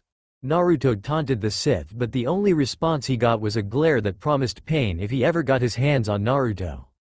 "Naruto, he is not your opponent, we'll handle this, besides the queen could use your help," Qui-Gon said as he looked over and saw that Padme and the others were being held up by 3 droidekas. "Fine, but the both of you better not die," Naruto said before he leapt on the wall above the droidekas and jumped down behind it, entering its shield. Naruto incased his hand in the force and punched a hole right through one of the droidekas before moving on to the next one. Entering the next one shield, Naruto did the same thing before it could turn around to shoot him, but the third one was prepared and began firing as Naruto ran across the room, jumping on top of a box and jumped into the air above the droideka. Creating a shadow clone while in the air, Naruto prepared a Rasengan as he dived down towards the last droideka. "Let's see which is stronger, your shield or my Rasengan," Naruto shouted as the blue orb and the shield clashed for a little bit before the shield gave out and Naruto used the momentum to just completely rip through the last droideka. "Let's go," Padme yelled at her soldiers after seeing Naruto take care of the droidekas by himself. Naruto followed right behind them as they went through the back entrance, but before completely leaving the room, Naruto spared a look back inside to see the master and the apprentice still battling the Sith in the middle of the hangar. Maybe he could get back in time to help them, but for right now he needed to concentrate on protecting Padme since this was a battlefield, and while he was sure she could take care of herself, he wasn't going to take any chances. Strangely, they were finding very little resistance until they were ambushed by multiple droids who flooded the hallway that they were in. "Crap, for every droid I destroyed 2 more take their place," Naruto yelled at himself as he was currently summoning clone after clone to counter-effect the amount of droids. Not seeing an end to this anytime soon, Naruto looked back to see Padme and the other using grapples get to the floor above them. "Hey, she always thinks of something," Naruto thought, summoned more clones and transformed them to look like Padme and the others while he jumped out the nearest window and wall, climbed to the try and catch up with Padme, but when he did he noticed he was too late. "Crap," Naruto thought as he tried to assess the situation from above where Padme and the others were being held captive by Viceroy and multiple droids. "I guess the slug isn't as stupid as he looks. Sure, I could just jump down, save Padme and kill everyone, but there is a chance that the others will get caught in the crossfire and I can't save them all with so many droidekas," Naruto thought as he was thinking of everything he could do when he looked down the hallway and saw something that made him smile and almost laugh. There, running down the hallway, was Padme's decoy, who had now gotten the attention of Viceroy and all the other droids off Padme as she passed the guns hidden in her chair to the others. "No offense, but you really are stupid," Naruto said as he looked at the Viceroy and jumped to the ground and let out a sigh at how easily they were tricked and trapped as Padme ordered the soldiers to lock down the doors. "Naruto, go and help the Jedi," Padme said, not looking at Naruto, who just let out another sigh when looked at the doors which were now locked down and then to the window. "Oh well, I always did want to do this," Naruto yelled as he jumped out the window. Landing on the ground, Naruto made his way back to the hangar, briefly noticing that Anakin's ship wasn't there anymore before following the track of lightsaber slashes on the floor and on the walls, which ended up leading him to a strange room, but at the end of it he could see Qui-Gon fighting the Sith by himself as Obi-Wan ran behind them trying to catch up. Not wanting to be left out, Naruto also ran over to where they were to get into the fight but was stopped. These red shields that now separated himself, Obi-Wan, Qui-Gon, and the Sith into their own different section. Obi-Wan, what is happening? Naruto yelled, getting the Padawan's attention. These ray fields seem to run on a timer. If we're fast enough we can beat them and try to help Qui-Gon. Obi-Wan replied as he turned around, reigniting his lightsaber and sprinted down the pathway. He but didn't make it in time as the last ray field went up, stopping him from helping his master. Looking back, he saw Naruto was only 2 sections back, so when they went down again he would have enough time to run and help them fight Darth Maul, but that thought was dashed away as he looked back to the fight and saw his master begin to tire until he slipped up and was stabbed through the stomach and fell to the ground. No! Obi-Wan yelled at the top of lungs as he watched his master get stabbed. Obi-Wan, while angry, was still mindful enough of the Force that he did not forget about Naruto, who he could also feel was furious at seeing Qui-Gon get killed. Once the ray shield went down, Obi-Wan sprang into action, immediately going on the offensive, slashing and jumping, basically doing everything in his power to avenge his master. Meanwhile, Naruto's body simply moved on its own as he ran over to Qui-Gon to check on him, and much to his relief he could feel Qui-Gon's faint breathing. Qui-Gon, hang in there, Obi-Wan is going to kill the Sith and I'm going to get you some help, Naruto said as he was getting ready to pick him up, but he was stopped when Qui-Gon simply shook his head. No, you must help Obi-Wan. He can't do it himself. You have to help him, Qui-Gon said weakly as he handed his lightsaber to Naruto, who firmly grabbed it in his right hand before gently letting Qui-Gon down on the ground again and turned his head back to the fight. He was greeted with sight of Obi-Wan slashing Darth Maul's dual-bladed lightsaber in half and Obi-Wan forcing him to the ground. That's the way to do, Obi-Wan, and now it's my turn. Naruto thought furiously as he ignited the green lightsaber in his hand and jumped towards the downed Sith, but to Naruto's annoyance he was pushed back into the wall. Had to learn how to do that, Naruto told himself as he got up from the ground to see Darth Maul begin his counterattack and finally push Obi-Wan off the ledge, but luckily he hung on to something sticking out of the wall before he fell to his death. Running to his aid, Naruto attacking the Darth Maul, but this time he created 3 clones to assist him in fighting. Unfortunately, Naruto's short time with a lightsaber in his hand showed as Darth Maul picked through the clones and their sloppy slashes that were aimed towards him. Give up, you can't win.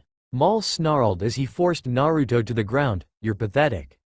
Maul said as he grinned evilly, but then screamed in pain to see his left hand cut off by a green lightsaber. How? He yelled, looking back at the Naruto in front of him who disappeared. I knew that I couldn't beat you in a stand-up fight, so I tricked you, Naruto stated simply as he kept his lightsaber level, his instinct telling him that Maul wouldn't just quit like that, and his instinct was proven correct when Maul tried a vertical strike at him with his one arm holding the lightsaber, but the strike never came down as Obi-Wan flipped above them, grabbing his lightsaber in midair while turning around and delivering a horizontal sweeping stroke with his lightsaber across Darth Maul's waistline when he landed. Both Obi-Wan and Naruto watched as Darth Maul's body fell down the hole and split into 2 due to Obi-Wan's last attack before they both turned off their lightsaber and rushed over to Qui-Gon's side. It's too late, Qui-Gon muttered as they reached them. No, Obi-Wan said back, refusing to believe it as he shook his head and tried to pick his master up while Naruto looked down and knew what Qui-Gon was saying was right. It was as though he could feel his life dwindling away. Obi-Wan, promise me that you will train the boy, and that Naruto will receive training as well. Yes, master. Obi-Wan answered, knowing very well that he would be fulfilling his dying master's last request. Naruto, you or the boy are the chosen one. That will bring balance to the Force. Qui-Gon slowly closed his eyes as he finished his last words, but as he was closing them the surroundings turned completely white for him, with Obi-Wan's radiating the color blue. But what surprised him was Naruto was flowing with a certain gold energy that made him look like the sun. Naruto is the chosen one, was Qui-Gon's last thought before he closed his eyes forever. Naruto simply looked down in silence before turning and leaving, deciding to give Obi-Wan time to mourn his master's passing.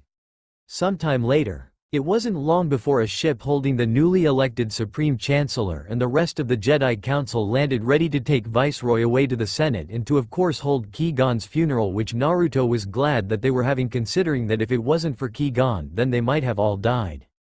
After some talking between Padme and Chancellor Palpatine, which Naruto for some reason felt uneasy about as though something was telling him to get her as far away as possible from him, Naruto noticed Master Yoda walking inside with Obi-Wan.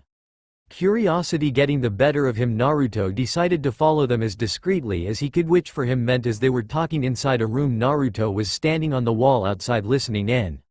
From what Naruto could hear, the Jedi Council had promoted Obi-Wan to the level of Jedi Knight, but Yoda did not agree with the decision on training Anakin, which Obi-Wan was currently fighting for his right to train the boy. Naruto was a little worried until he heard Yoda say that the council agreed and that Anakin was to be trained by Obi-Wan. Almost forgetting that he was supposed to be quiet, Naruto was about to yell before he clamped his hands over his mouth. Yes. Naruto thought happily. He leaned back in to hear them talk again, but to his surprise he found himself being lifted in the air by nothing and being brought into the room by Yoda, who had one hand in the air before dropping it and letting Naruto fall on his butt. Not as quiet as you think him, Yoda stated, looking at Naruto, who looked away sheepishly at being caught. Sorry Master Yoda, it is just that my curiosity got the better of me and I also wanted to return this to Obi-Wan, Naruto said as he scratched his head and brought out Qui-Gon's lightsaber, but to his confusion Obi-Wan simply shook his head. What do don't you want his lightsaber? Naruto asked. Naruto, you forget that Qui-Gon gave it to you and that he also believed that you could be the chosen one. I think that you could honor his memory if you held onto it as you became a Jedi. Obi-Wan said as smiled at Naruto couldn't believe what he was saying. So does this mean that you guys decided on me being a Jedi? Naruto asked, turning around to Yoda, who chuckled at the boy's enthusiasm. Yes, made their decision in making you a Jedi, the council has. Yoda replied, keeping the boy in anticipation as he didn't say what their decision was. Naruto noticed this though and fell over on his back at the answer he was given. Just tell me what the decision was. Naruto begged as he threw his arms up in the air, which caused Yoda to laugh in amusement. Become a Jedi, you will. Yoda said finally, which caused the young blonde to jump in excitement before he stopped to look down at Yoda and ask him who his Jedi Master was going to be. Your Jedi Master, will I be? Yoda said as he pointed his walking stick at Naruto, gaining surprised looks from both Obi-Wan and Naruto, but Naruto quickly overcame his surprise and started saying how awesome it would be until Yoda jumped up, whacked him on the head with his stick, effectively quieting our blonde hero. It wasn't too long before Obi-Wan overcame his surprise at Yoda taking on another student that started to laugh at the antics of the newly formed Master and Padawan. At Qui-Gon's funeral. In a small building, Qui-Gon's funeral was being held with only the Jedi Council and a few others from Naboo like Padme, who was dressed beautifully. The only one excluded was Chancellor Palpatine because Naruto was adamant that he not be allowed in, so he gave the Chancellor the wrong location since for some reason something seemed off with him to Naruto. Padme though, as she looked at where Naruto was, looked like she was about to cry because while Naruto had not known Qui-Gon for long, she knew that Naruto was able to become close to others very quickly, and when she looked at him she knew that he was hurting inside, and even though they left on a sour note did not mean that she did not care for him anymore. She was just mad at him at the time, so she made up her mind to cheer him up later. Once the funeral was finished, Naruto left without talking to anyone to a place where he liked to clear his head. Naruto liked the spot because it was underneath a tree on top of a hill that overlooked a valley on one side and the water on the other. With Naruto all distracted on his way here, he failed to notice Padme, who followed him and was now hiding behind the tree. Man, did I mess up, Padme? Naruto said out loud, still thinking that no one could hear him. As he said this, he was thinking about how angry she was at him when they last talked and how that slap had felt across his face. I wish I could tell you the truth, but I just don't know how to say it. Naruto said out loud as he looked at the stars in the nighttime sky, not expecting an answer. Why don't you try saying it? Naruto heard Padme's voice, causing him turn around to see Padme looking beautiful as ever with her hair down and without any of her queen makeup, just her looking beautiful by herself. Padme, I didn't know you were there, Naruto said as tried to look anywhere except for at Padme, but no matter how hard he tried he ended up looking into her eyes and he gave in. Fine, if you come here and then I'll try to tell you, he said while patting the ground next to him for her to sit. So tell me, what don't you know how to say? Padme said in a tone that said she wanted nothing but the truth and Naruto was going to give it to her. I had a vision, Padme, that if I don't get strong enough before 10 years are over, then I won't be able to save you from some man killing you, and I can't, no, I won't let that happen. Naruto said as he looked at the ground in front of his feet. Naruto, why didn't you tell me that? You made me think that you didn't want to know me or like I wasn't important to you anymore. I can understand that you want to get stronger to protect me, but I don't want to be away from you for 10 years. Padme replied, feeling as though she understood that Naruto thought he needed to protect her from what he saw no matter what.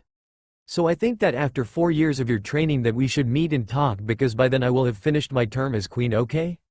Padme asked Naruto, who could only smile at how understanding Padme was being right then. Yeah, that sounds great, Padme, I can't wait, Naruto said as he laid down on the grass and smiled at the fact that she was no longer mad at him and understood why he needed to become a Jedi and become stronger. Yes, well, that's 4 years from now, but tonight I just want to lie down next to you, okay? Padme said, not waiting for an answer, grabbed his arm and lied down next to him. I feel so safe, so peaceful, Padme thought as she slowly fell asleep next to Naruto while holding his arm. The next day Padme woke up lying on her bed by herself, or at least she thought she was by herself, until she heard Naruto's voice. Rise and shine, sleeping beauty. He yelled as loud as he could. Don't you know not to be so loud while waking someone up? Padme groaned as she threw a pillow at Naruto and grabbed another pillow put over her head so she could go back to sleep. Only it was not to be, as Naruto grabbed her feet and dragged her out of bed and put her in front of her wardrobe. Oh, don't be like that, Padme, the festival of peace between you and the Gungans is today. Naruto said excitedly. Unfortunately, his excitement wasn't well shared by the tired queen. Hey Naruto. Yeah, Naruto answered, thinking that Padme was finally getting in the spirit of things. Get out of my room so I can change. Padme yelled at the blonde, who sheepishly scratched the back of his head before saying he was just a clone that was left behind, and he sort of forgot how to dispel himself, which caused a mischievous grin to spread across Padme's face.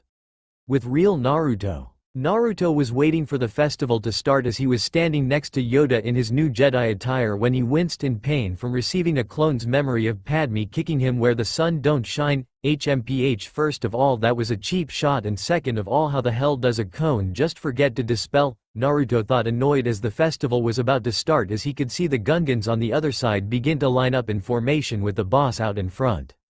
After some time, Padme came out with a glowing orb that resembled peace, and when the Gungans' boss reached them, he took and held it up while everyone yelled the same thing. Peace. It had been 4 years since Naruto was accepted to be a Jedi and had started his training under Master Yoda, but that also meant it had been 4 years since he had seen Padme, and while he may have heard little things about her here and there, his training kept focus on the task at hand, which was becoming stronger by becoming closer to the Force. It was morning as Naruto woke up from his bed and went through his morning routine, which consisted of taking a shower, brushing his teeth, and changing into his Jedi robes. Sitting down on his bed, Naruto put on his boots as he remembered the events of the day before. Naruto had just finished his meditating and was currently training with his clones in large numbers when he was stopped by Yoda, who had just entered the room. Is there something wrong, Master? Naruto asked, since this was technically his downtime since he had already practiced with Yoda earlier in the day. Yoda simply shook his head. Why so eager to train are you, Naruto, when we have already trained earlier? Yoda asked his apprentice, who he had learned had amazing potential, which Yoda did his best to bring out in the past 4 years. I'm sorry, Master, I should have gone to rest like you suggested, but I just couldn't. I tried meditating, but something told me that I should practice more. Naruto explained as he dispelled all of his clones, gaining their memory, which Yoda and Naruto had also taken advantage of in his training. Very interesting, you have shown great potential. Naruto watched you closely in our recent assignments together. I have. Yoda said as he pointed a finger at Naruto. I'm sorry, Master Yoda, but I don't understand the point of you telling me this, Naruto asked, confused since he had noticed Yoda keeping a closer eye on him, especially when they went on out to solve problems as peacekeepers. My point is recommended that you become a Jedi Knight. I have your trials begin tomorrow, Yoda said as he tapped his stick on the floor, causing Naruto to go into a moment of shock. Master, I don't know what to say. Do you really think I'm ready to take the trials? Naruto asked his master, only for him to chuckle as he reassured his apprentice that he needed to only remember what he had learned in the past few years. Alright then, I won't let you down, Master, Naruto yelled as he tacked the little green Jedi Master in a hug and then ran off to his room saying that he needed to get some rest for tomorrow. Back to the present moment, Naruto was staring at the wall, remembering the moment when he heard a knock at the door. I'll be there in a second, Naruto yelled as he quickly put on his boots, tied his leaf headband under his sleeve, and made his way to the door. On his way, Naruto looked at his image on a mirror that he had in his room and noticed that not much had changed in his appearance. His hair was bit more longer, but it still had that spiked look that the blonde liked. In fact, the only thing that had majorly changed was that he was now 5 feet and 6 inches tall now. Looking away from the mirror, Naruto turned to the door to see a grinning Obi-Wan Kenobi. About time, I thought you were going to keep waiting all morning, Obi-Wan said, causing Naruto to chuckle at his friend. What are you doing here, Obi-Wan? And where is Anakin? Naruto asked as he looked down the hallway to see nobody. Obi-Wan meanwhile only gave a frustrated sigh when Naruto asked about his Padawan. He said that he needed to practice his flying, otherwise he would get rusty, which doesn't make sense since he already practices flying all the time. But as for me, I'm here to make sure you're not late for your trials. After all, this is a big moment. 4 years and you're already on your way to becoming a Jedi Knight, Obi-Wan exclaimed as he shook Naruto, who could only scratch his head in embarrassment from all the attention he was getting from his friend. It's not a big deal really, Naruto said, trying to convince Obi-Wan on the way, but he wasn't having it, so the entire way there Obi-Wan messing with Naruto by calling him a prodigy. Once at the main training ground at the Jedi Temple, Obi-Wan and Naruto saw Yoda standing in the middle of it, so they made their way towards him. So who do you think you're going to fight? Obi-Wan asked, which got him a surprised look from Naruto. What do you mean fight? Naruto asked, confused, crossing his arms. Wait, you don't know? Well, one of the tests is combat. They're going to put you up against someone to see if you have the skills to become a Jedi Knight, and with you being so young and the possibility of you being the chosen one, I'm sure they don't plan to go easy on you, Obi-Wan said as he pointed up to the balcony above them where the Jedi Council stood ready to watch Naruto's every move. He isn't kidding, Naruto thought as he looked back down to see a smiling Yoda, which gave him confidence in his abilities again. So Naruto, are you ready to see who you will fight? Yoda asked, to receive a confident nod from Naruto and support from Obi-Wan, who said he was 100% sure Naruto could do this. Naruto's confidence was at an all-time high until he saw Mace Windu jump down from the balcony. Very well, I expect you to your best, Windu said as he stared Naruto down. Make that 60% sure, Obi-Wan said, knowing that it was no secret that Mace Windu was a great fighter, and with that he and Yoda left the floor and jumped to the balcony so as to not get in the way of the fighters. This is good. I guess I wouldn't want it to be easy for me after all, Naruto said as he ignited his green lightsaber, with Windu doing the same except his lightsaber was purple. Naruto was the one to start things off by jumping backwards in the air and creating 20 clones who rushed Jedi Master, but he wasn't Master for nothing as he skillfully blocked and dodged most of the attacks before rolling away and force pushing the clones into a wall where he proceeded to cut them down before they could all get back up. Only 5 clones managed to make it up and surround Mace Windu, who smirked as one of the clones lunged at him, but he ducked under it, stabbing the clone with his purple lightsaber and then severed another clone's arm that tried to take Windu by surprise. With only 3 of them left, they started to get a little worried as Windu jumped over them, decapitating one of their heads in the process and then landing and throwing his lightsaber, effectively cutting down the last 2 shadow clones. Back up on the balcony, there was murmuring between council members who were watching the fight as they all saw the original Naruto sitting down in a meditative position with his eyes closed while Mace took on all of his clones. Master Yoda, perhaps we should stop the fight. After all, Master Windu just took out 20 of his clones, Obi-Wan said, worried for Naruto's safety at the moment. Have more faith in Naruto's abilities, you must, because the fight has just started, Yoda said as he pointed back down to where Naruto had finally opened his eyes and was getting up from his seated position. Ah, that was a nice warm-up, wouldn't you say? Naruto asked as he once again ignited his green lightsaber. Yes, now let's see if the original can do better, Mace said as he moved in, making the first move, this time with Naruto blocking it and pushing the bald Jedi Master back. I guess the original is better. And with that, flurry of slashes erupted from the Jedi Master, with Naruto more or less blocking them all. Naruto was finally able to counter-attack when he felt Mace make a mistake and kicked him in the chest, sending him back, giving Naruto more than enough time to launch his own attack, which consisted of continuous movement with unrelenting attacks, giving Mace Windu no time to counterattack.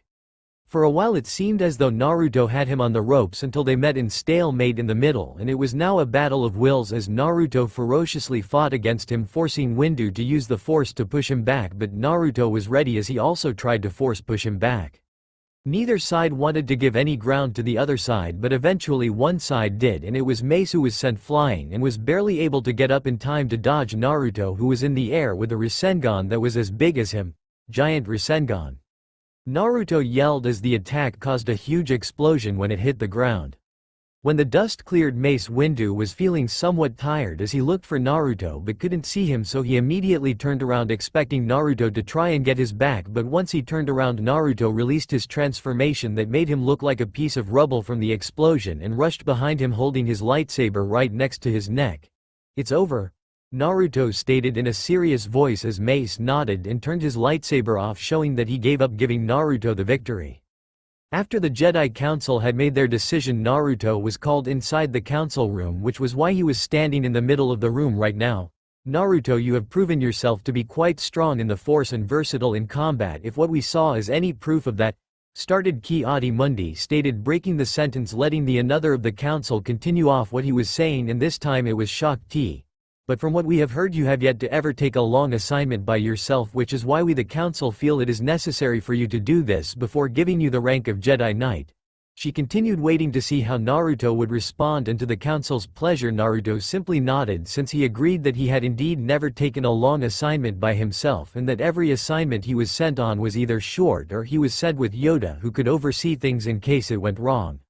"I understand, masters, but if I may ask, when can I start on this long-term assignment?" Naruto asked as he looked back at the Jedi Masters, who gave him nods of respect that Naruto had been so calm and seen their reasoning for their decision. "Luckily for you, Jedi assistance has been requested by the new Queen of Naboo. She wants a bodyguard for their new senator while she gets into the swing of things of being a senator, since there have been some death threats pointed at her by some people who thought she shouldn't be senator." Mace explained as he sat forward in his chair and noticed the slight movement in how Naruto was standing when he mentioned Naboo. "That won't be problem for you, Naruto, will it?" Mace asked as he looked Naruto in the eyes, which slightly unnerved the blonde on the inside, but Naruto refused to show it. "Not at all, I'm just curious as to who I will be guarding and for how long I will be there."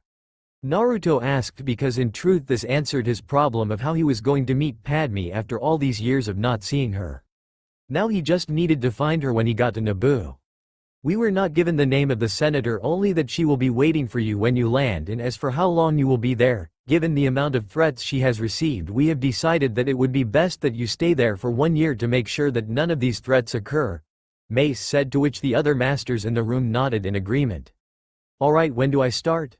Naruto asked as he looked toward Yoda, who simply smiled, and no sooner than half an hour did Naruto find himself in the hangar where his Jedi starfighter was waiting for him, which was black and gold, but what also made his fighter special was that there was an extra space for a passenger in the back. While he was saddened at the fact that he would have to leave the place he had started thinking of as a home, he was also happy that he would get to return to Naboo and see Padme, but other than that Naruto was also happy that his co-pilot would be his longtime friend R2-D2. "You know, I was worried that you wouldn't make it," Naruto said to his little droid, who was being lifted up and being put into Naruto's starfighter. Not getting a response from his friend at first, Naruto checked his batteries but found that they were full. "Wait a second, you're not still mad about that incident, are you?" Naruto asked, and in return he got several beeps from the astromech that made it sound like it was telling Naruto off. "Hey, how was I supposed to know that they would shoot back? I still say that I never saw any guns shoot out of those meteors, besides I was just trying to get some target practice in." Naruto tried defending himself, but R2-D2 was hearing none of it as it told Naruto to get in the ship or he was leaving without him, to which Naruto just sighed and hopped in. Stupid R2 doesn't know how to let something go, Naruto thought as his starfighter left the atmosphere of the planet. Once in space, Naruto found his hyperspace ring and put in the coordinates for Naboo and jumped into hyperspace. After some time had passed, Naruto left hyperspace and was greeted with the sight of Naboo. "It really is a wonderful place," Naruto thought as he moved closer to the planet and to where he was supposed to land to meet the new senator. I do hope we get along, whoever she is, Naruto said out loud as his ship was landing and he noticed some figures to the far right staying in the shade.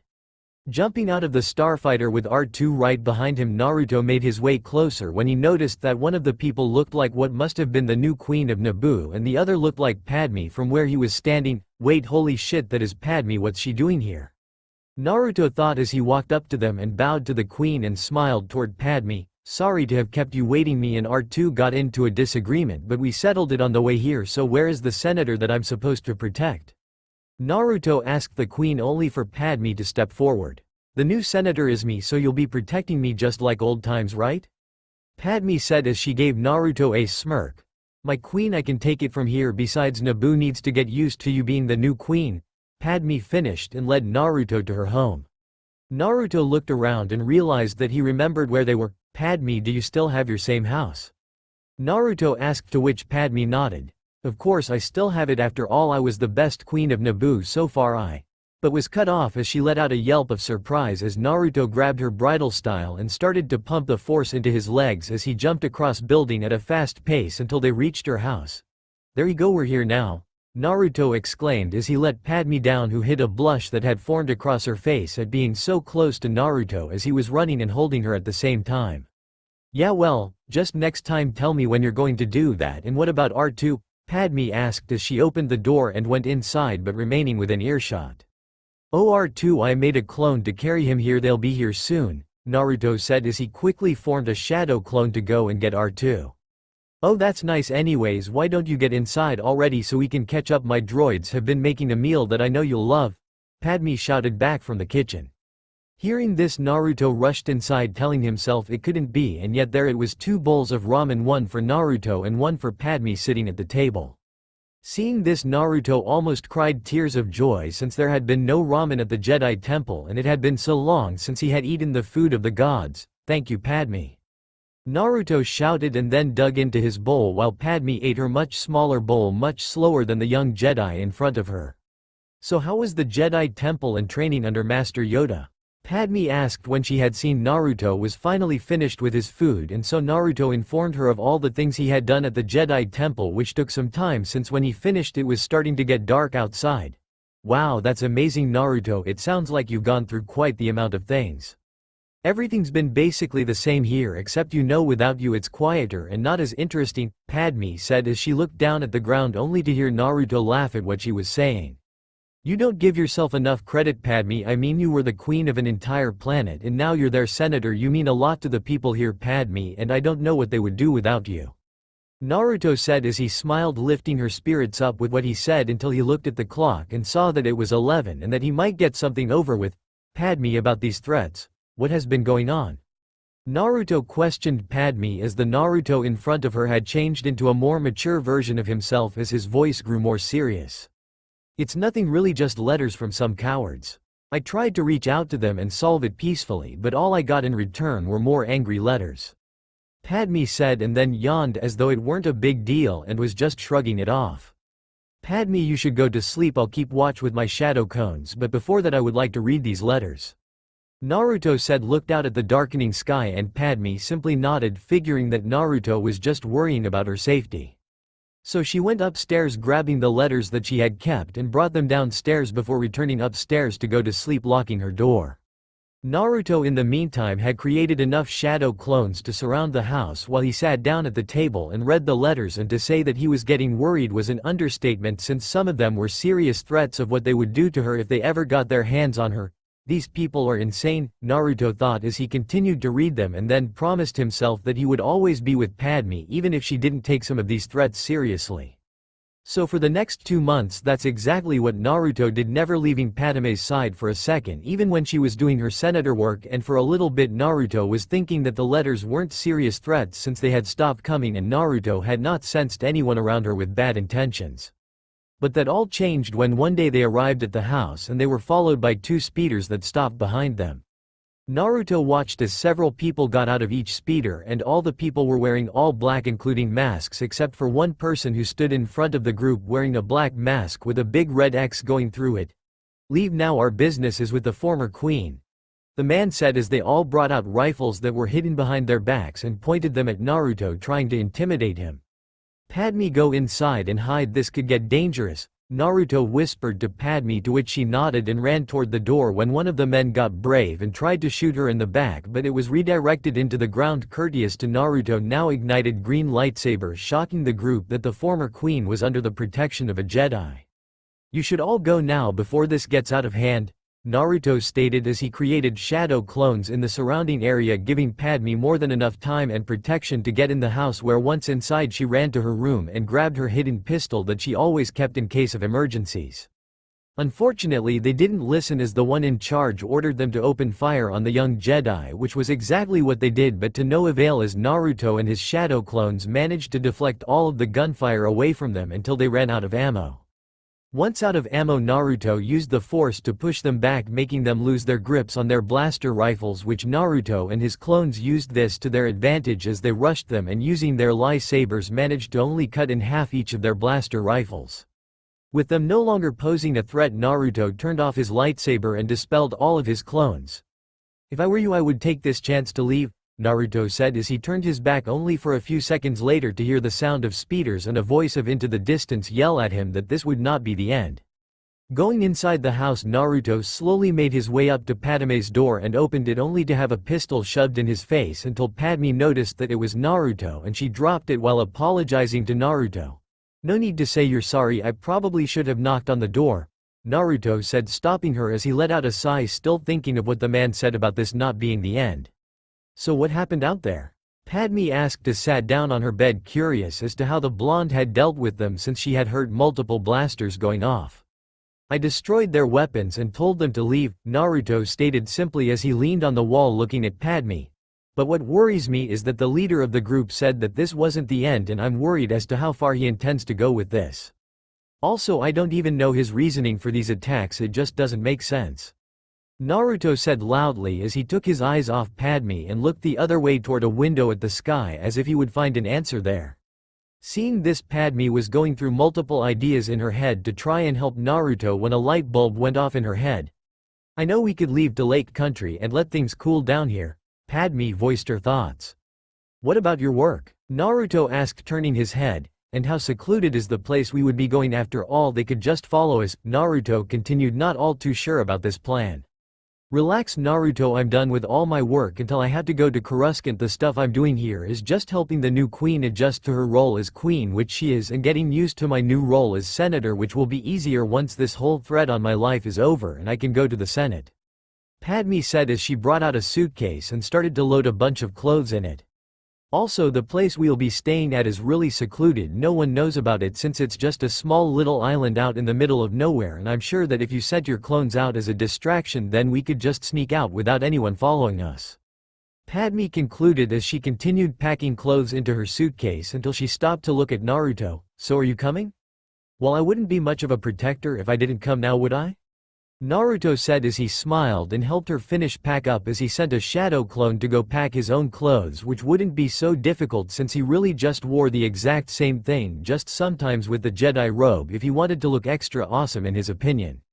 The next day they did exactly as planned as Naruto sent out 2 clones, one transformed as Padme and one normal clone, outside to where there would be a lot of people, getting the attention of everyone and also hopefully Padme's attackers.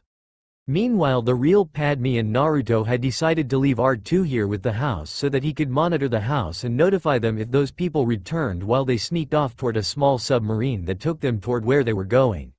Once there, Naruto climbed out and then turned back to help Padme out while also carrying the luggage via the Force. After they had put away everything, Naruto declared that he was going to be making dinner and that Padme just relaxed, to which she agreed to without putting up much of a fight, or rather any fight at all. While Naruto might not have liked cooking, he knew that he liked doing things to make Padme happy, so he painstakingly went through the same process of making her that same dinner he had when they had celebrated her birthday all those years ago. When he finished making the food, Naruto set the table and walked to Padme's room. "Padme, I'm done making the food," Naruto said loud enough for her to hear him, and after a few minutes the door was opened to reveal Padme wearing a beautiful black dress that hugged bodily very nicely, causing Naruto to stare at her for a few seconds before he realized what he ogling her and looked away. "Do you see something you like, Naruto?"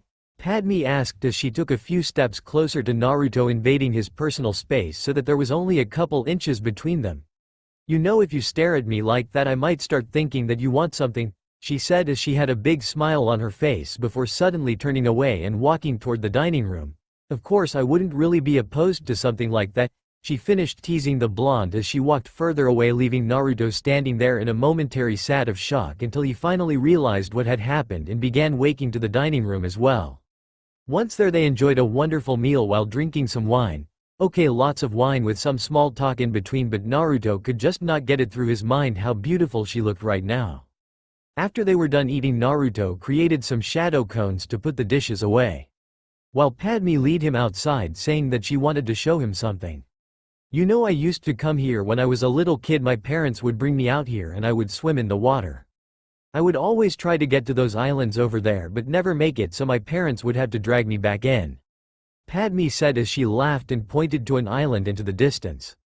Well, maybe we could try doing it together, and if it gets too tough I could just carry you while I walk us over there, Naruto said as he put his hand on the railing and looked at the huge puffy white clouds in the sky before looking back at Padme, who was now looking at the sun set under the ocean. It's beautiful, isn't it? Padme asked as she continued to watch the sunset until it was about halfway while resting her chin on the palm of her hand. Beautiful doesn't even begin to describe it, Naruto said quietly but loud enough for her to hear him as he continued to look at her, not really caring about the sun that was setting but instead was entranced by the woman that was right next to him. Feeling as though someone was watching her, Padme slowly turned away from the sun to see Naruto staring at her instead of the sun. Why are you staring at me, Naruto?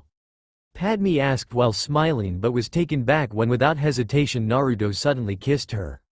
At first Padme was taken by surprise, but after a second or two she kissed him back, causing Naruto to grab her waist and pull her closer to him, and with that their lips were interlocked as the sun set behind them. After a few seconds of making out they finally separated their lips with, "Sorry, just had to test something out," Naruto said as he took a deep breath of air due to the lack of breathing. "Don't apologize," Padme quickly said as she grabbed her shirt and pulled him in for another kiss, to which Naruto returned eagerly, but this time Naruto noticed that Padme had taken control as she was now leading him to her bedroom, and when they walked through the door she pushed him onto her bed and firmly shut the door behind her. "You have 10 seconds to take your clothes off before I rip them off," Padme said seductively as he was now shedding her clothes. "Padme, are you sure about this?" Naruto asked nervously, but that didn't stop him from taking off his Jedi robes off as fast as humanly possible. Once he was done and was left in the nude as he covered his private area with his hands as he looked up to see Padme left only in her black bra and panties, making it somewhat harder to cover his private area. "Naruto, I've never been more confident in anything I've done before," Padme said in a seductive voice as she pulled down her panties and then took off her bra. "The question is, do you want this?" Padme asked seductively as she slowly climbed on the bed, letting Naruto look at her body until she was practically on top of him while grabbing his hardening member. "Oh my god, he's huge," Padme thought. Yes, oh my god, I want this without a doubt," Naruto said, praying and hoping that this was not some amazing cruel dream that he was having. His answer was Padme whispering, "Good." Right before she kissed him, and with flip of the switch on the wall the lights went out for the night. Naruto had just woken up and opened his eyes when he felt a weight on his right shoulder. Looking over he found Padme sleeping, and as she clutched onto the right side of his body still completely naked. "Thank you God it wasn't a dream," Naruto thought happily as he leaned in and kissed her on the lips. "Padme, wake up," Naruto said as he nudged her softly, trying to gently wake her up. "What is it? Just a few more minutes?" Padme started before she fell asleep again, making Naruto deadpan at how easily she could go to sleep. "She sleeps like a rock," Naruto thought as he slipped out of the bed, not waking Padme up, and quietly walked out the door. 10 minutes later Padme had already woken up from her slumber. She had just finished changing into some casual clothes, nothing fancy since there wasn't any need to be dressed formally or anything, just a loose-fitting white shirt and some short blue shorts, but when she heard the door open and looked in that direction she was greeted with the sight of Naruto walk through with a mischievous smile on his face and a bucket of water in his hands. When she saw what he was holding her eyes narrowed at Naruto as she put her hands on her hips. "What were you going to do with that, Naruto?" Padme asked in what would seem a calm voice, but from all his time with her Naruto knew better. Looking around, Naruto was trying to think of an exit strategy as he felt a shiver run down his spine when Padme looked at him, and so far he could only think of 3 options, the first being jump out the window, The second being telling her the truth, which was that he intended to dump this cold water on her to wake her up, but one look at her eyes dissuaded Naruto from doing that, so he went with option 3. Oh well, you see Padme. You know what, fuck it, Naruto said before he just began drinking all the water until there was none left. I was just thirsty, you see, Naruto finished as he scratched the back of his head and put the now empty bucket down. Yeah, I'm sure anyways, Padme said as she sat down on the bed. I think we should talk about yesterday. Padme motioned for him to sit down beside her. I just want to make sure that yesterday wasn't a in the heat of the moment thing, you know? And if it was, then we should just stop right now because I'm a senator and you're about to become a Jedi Knight. Padme finished trying to play it off cool on the outside, but on the inside she was really hoping that he would say that this wasn't a one-time thing. Padme, what happened yesterday was not a one-time thing. I really like you, and if you want to, I would love for us to have a relationship, but by no means will it be easy. It would have to be a secret with no one else knowing. Naruto said as he looked her in the eyes without hesitating. What about your pledge to the Jedi Order? Padme asked, standing up, becoming more stressed by the second just thinking about what would happen if they were caught. She also knew how, because he was a Jedi, he was not supposed to have any attachments. The Jedi Order is a symbol of peace in the galaxy. They're the peacekeepers, but I do disagree with their rule on not allowing attachments because I still believe in those words someone once told me, Naruto said as he stood up and briefly thought of his past life before snapping out of his thoughts, returning to the present. When a person has something important that they want to protect, that's when they become truly strong. Padme, as long as I have you, I'm perfectly fine. I want you to know that, Naruto said as he grabbed her in a gentle hug. After another minute of simply being in each other's arms, Naruto let go. Well, Padme, you better get ready, Naruto exclaimed in his usual cheerful tone, because today we're going to swim to that island. Naruto yelled, trying to get Padme excited, which he succeeded in doing. Okay, but you got to give me time to change into my bikini. Oh, and you're not wearing your Jedi robe while we're swimming. I know that you like it, but you cannot wear that thing every day, Padme said as she went to go change, ignoring Naruto's cries of protest.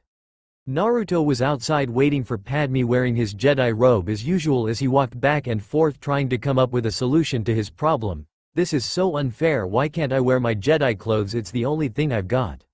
Wait, I have an idea, Naruto thought excitedly as he quickly took off all of his clothes and used the transformation technique to make it look as though he was wearing a bathing suit. It was at this point that Padme decided to come out wearing an orange bikini, which made Naruto smirk since he knew she was wearing that because he liked the color orange. So I was thinking we should have a race to the island, see who gets there first, but of course you'll get a head start. Naruto started trying to get his mind off Padme's body. Fine, but you better catch up, Padme yelled with a smile on her face as she ran past Naruto and dove into the water and started swimming. Looking at Padme move farther and farther away, Naruto realized he may have made a mistake in giving her so much of a head start, since she was apparently a faster swimmer than he gave her credit for. Well, she sure can swim. Gathering the force into his legs, unfortunately for her, I don't intend to lose, Naruto thought as he launched himself into the water. A few minutes later, Naruto had finally caught up to Padme about 3/4 of the way there, and they were getting closer and closer to reaching the island. Not wanting to lose even if it was to Padme, Naruto pushed himself a little harder as he felt a burst of energy, and in no time he had reached the beach. I always sucked at swimming, Naruto said as walked out and he sat down on the sand to wait for Padme, who wasn't too far behind. So why did you want to come here today?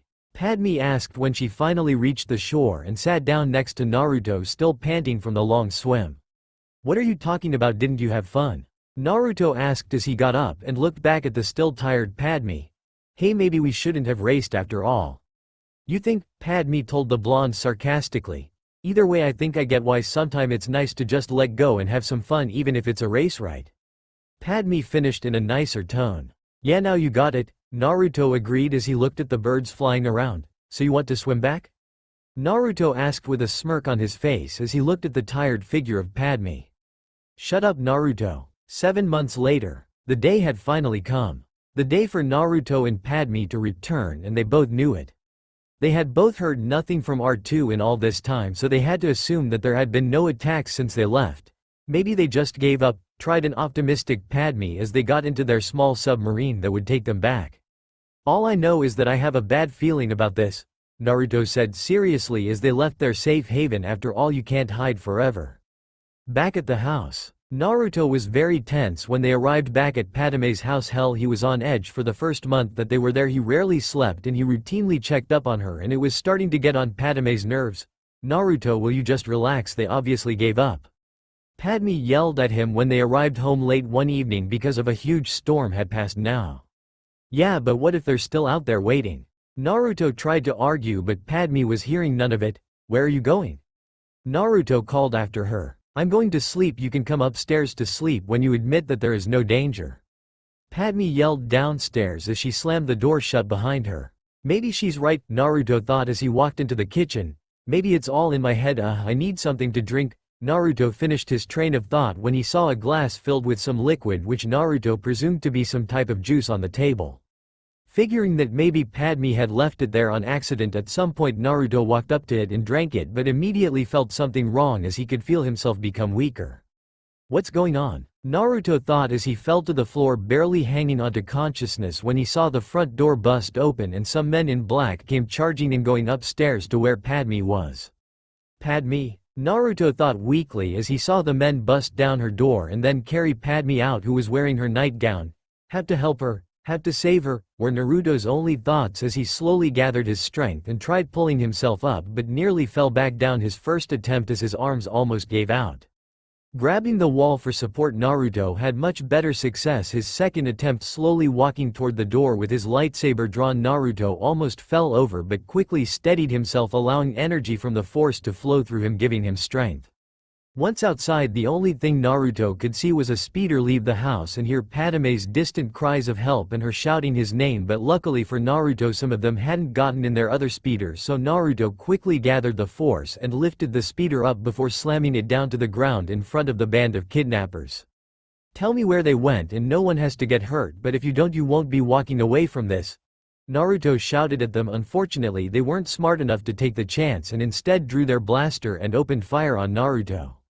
"Fine, have it your way," Naruto shouted back as Naruto deflected all of their shots until they ran out of ammo and then used the force to grab the weapons out of their hands and pointed at them. "Now tell me what I want to know or else." Naruto threatened desperately, hoping that they would listen since he never liked the act of killing, but the only answers he received were laughs and shouts of, "Fuck off," or "How? The bitch was getting what she deserves." Sighing as he had only done this a few times before and didn't really care for it, he used the force to reload all the rifles at once and then fired them on their previous holders, killing them. Naruto was about to shout in frustration until he heard a voice coming out of one of the people he had just killed. Upon closer inspection, Naruto noticed that the voice was coming through a comm link. "We have the senator under control. Did you kill the Jedi?" the voice asked, making Naruto think he was the leader, but Naruto didn't care right now as he quickly grabbed the comm link of the dead body and held it up to his mouth so that the person on the other side could clearly hear him. "I don't know who you are, but I am a Jedi, so if you surrender now I will not harm you, but if you hurt Padme in any way I will find you and I will kill you," Naruto said in a dead serious voice. "Ha, try it." The voice on the other side, before all Naruto could hear was static, causing him to crush the comm link in his hands. Naruto was barely restraining his anger when he took a deep breath and sat down in a meditative pose, determined to find Padme.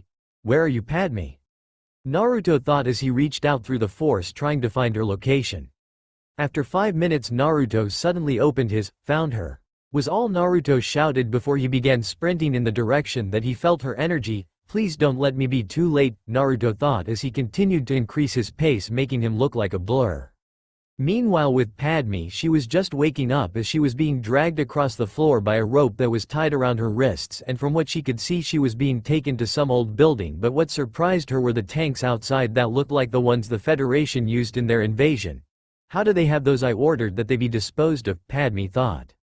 "Ah, so you finally woke up, huh?" said the man dragging her as he turned around. "I bet you're wondering how we got those, huh? Well, don't worry, you won't live long enough for it to matter," he said as bent down so that he was at eye level with Padme. "What?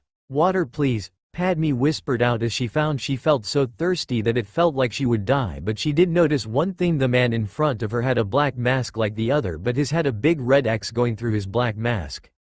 "Ah, you want water, huh? Well, I guess that makes sense. The drug we used on you is meant to knock people out. Unfortunately, it has some nasty side effects," the man said, and then turned to one of his subordinates.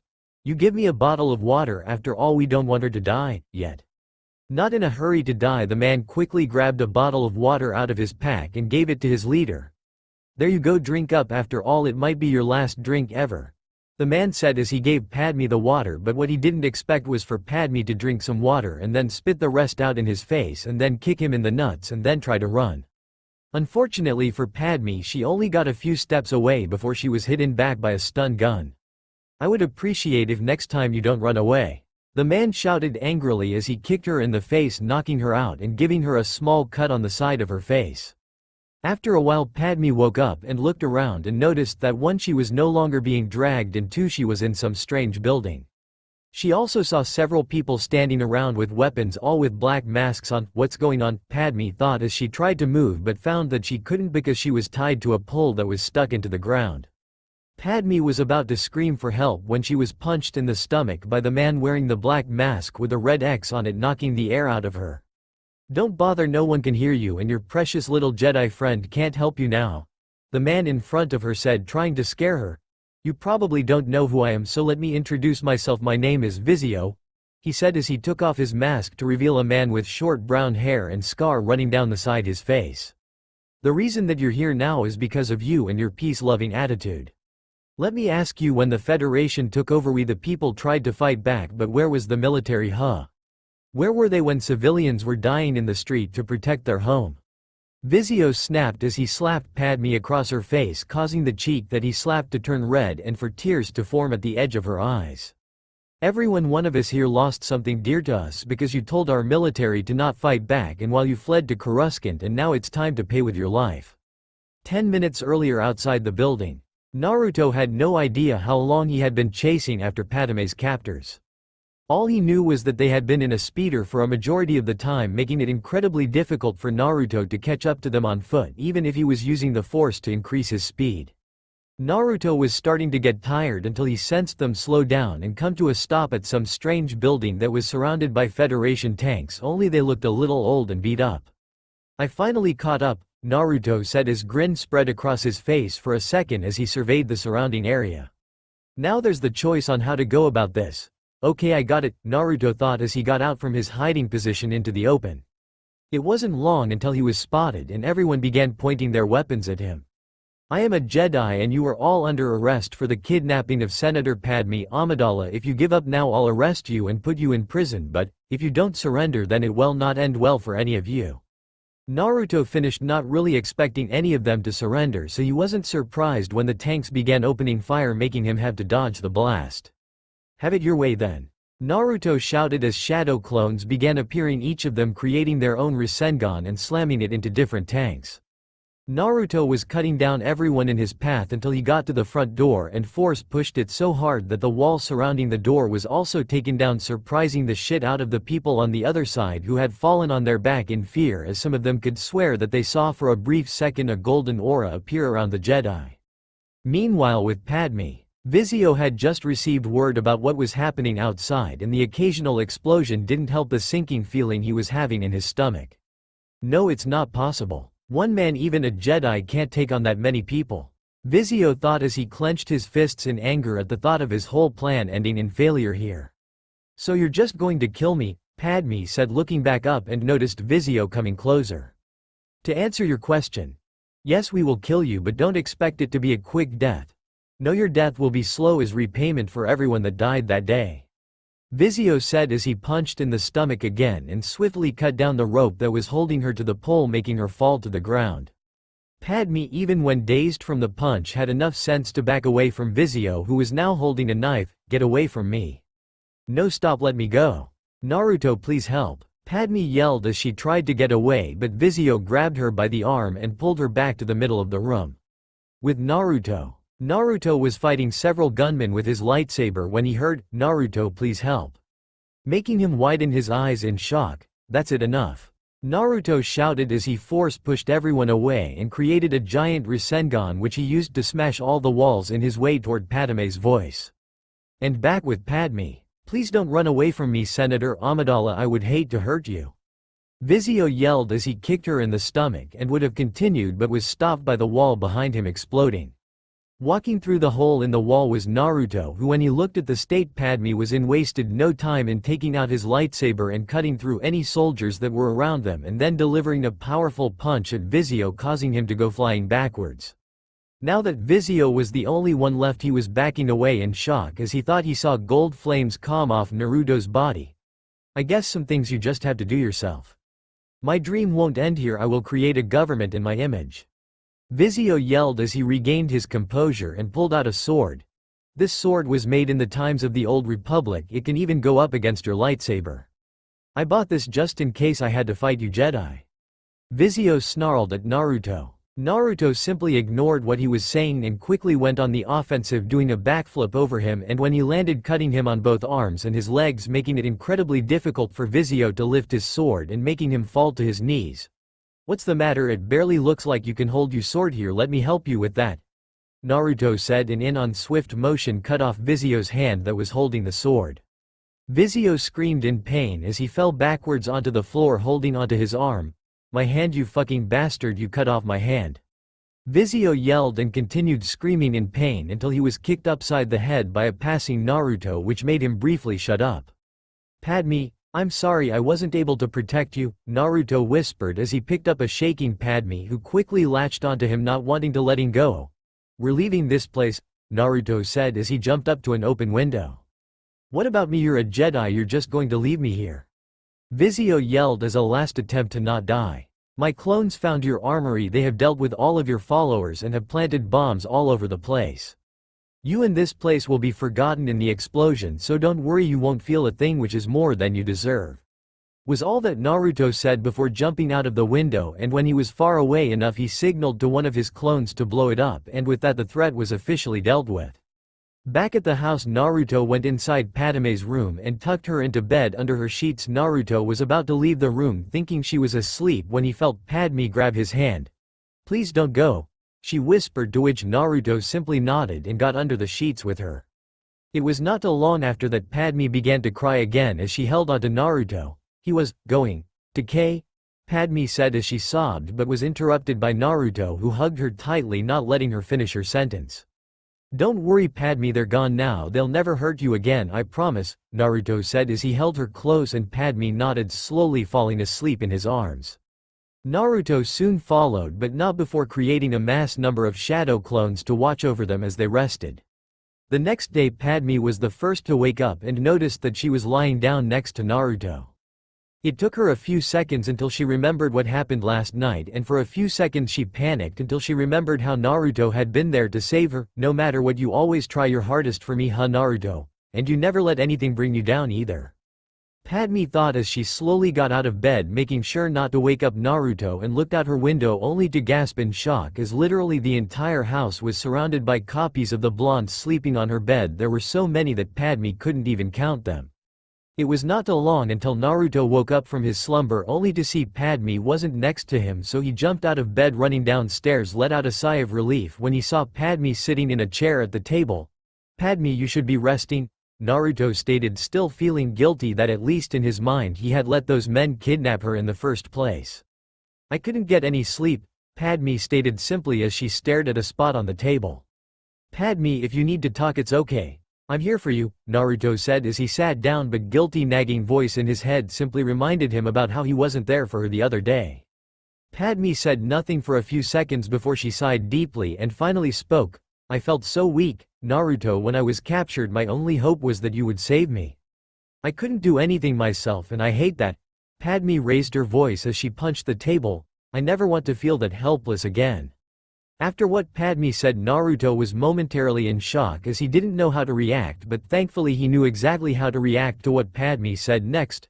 Naruto, I would like you to teach me some things so I could protect myself. It doesn't have to be with the Force, just some fighting tips if possible, Padme asked, thinking that if she could learn to fight from Naruto she wouldn't feel helpless like that again if something similar ever happened.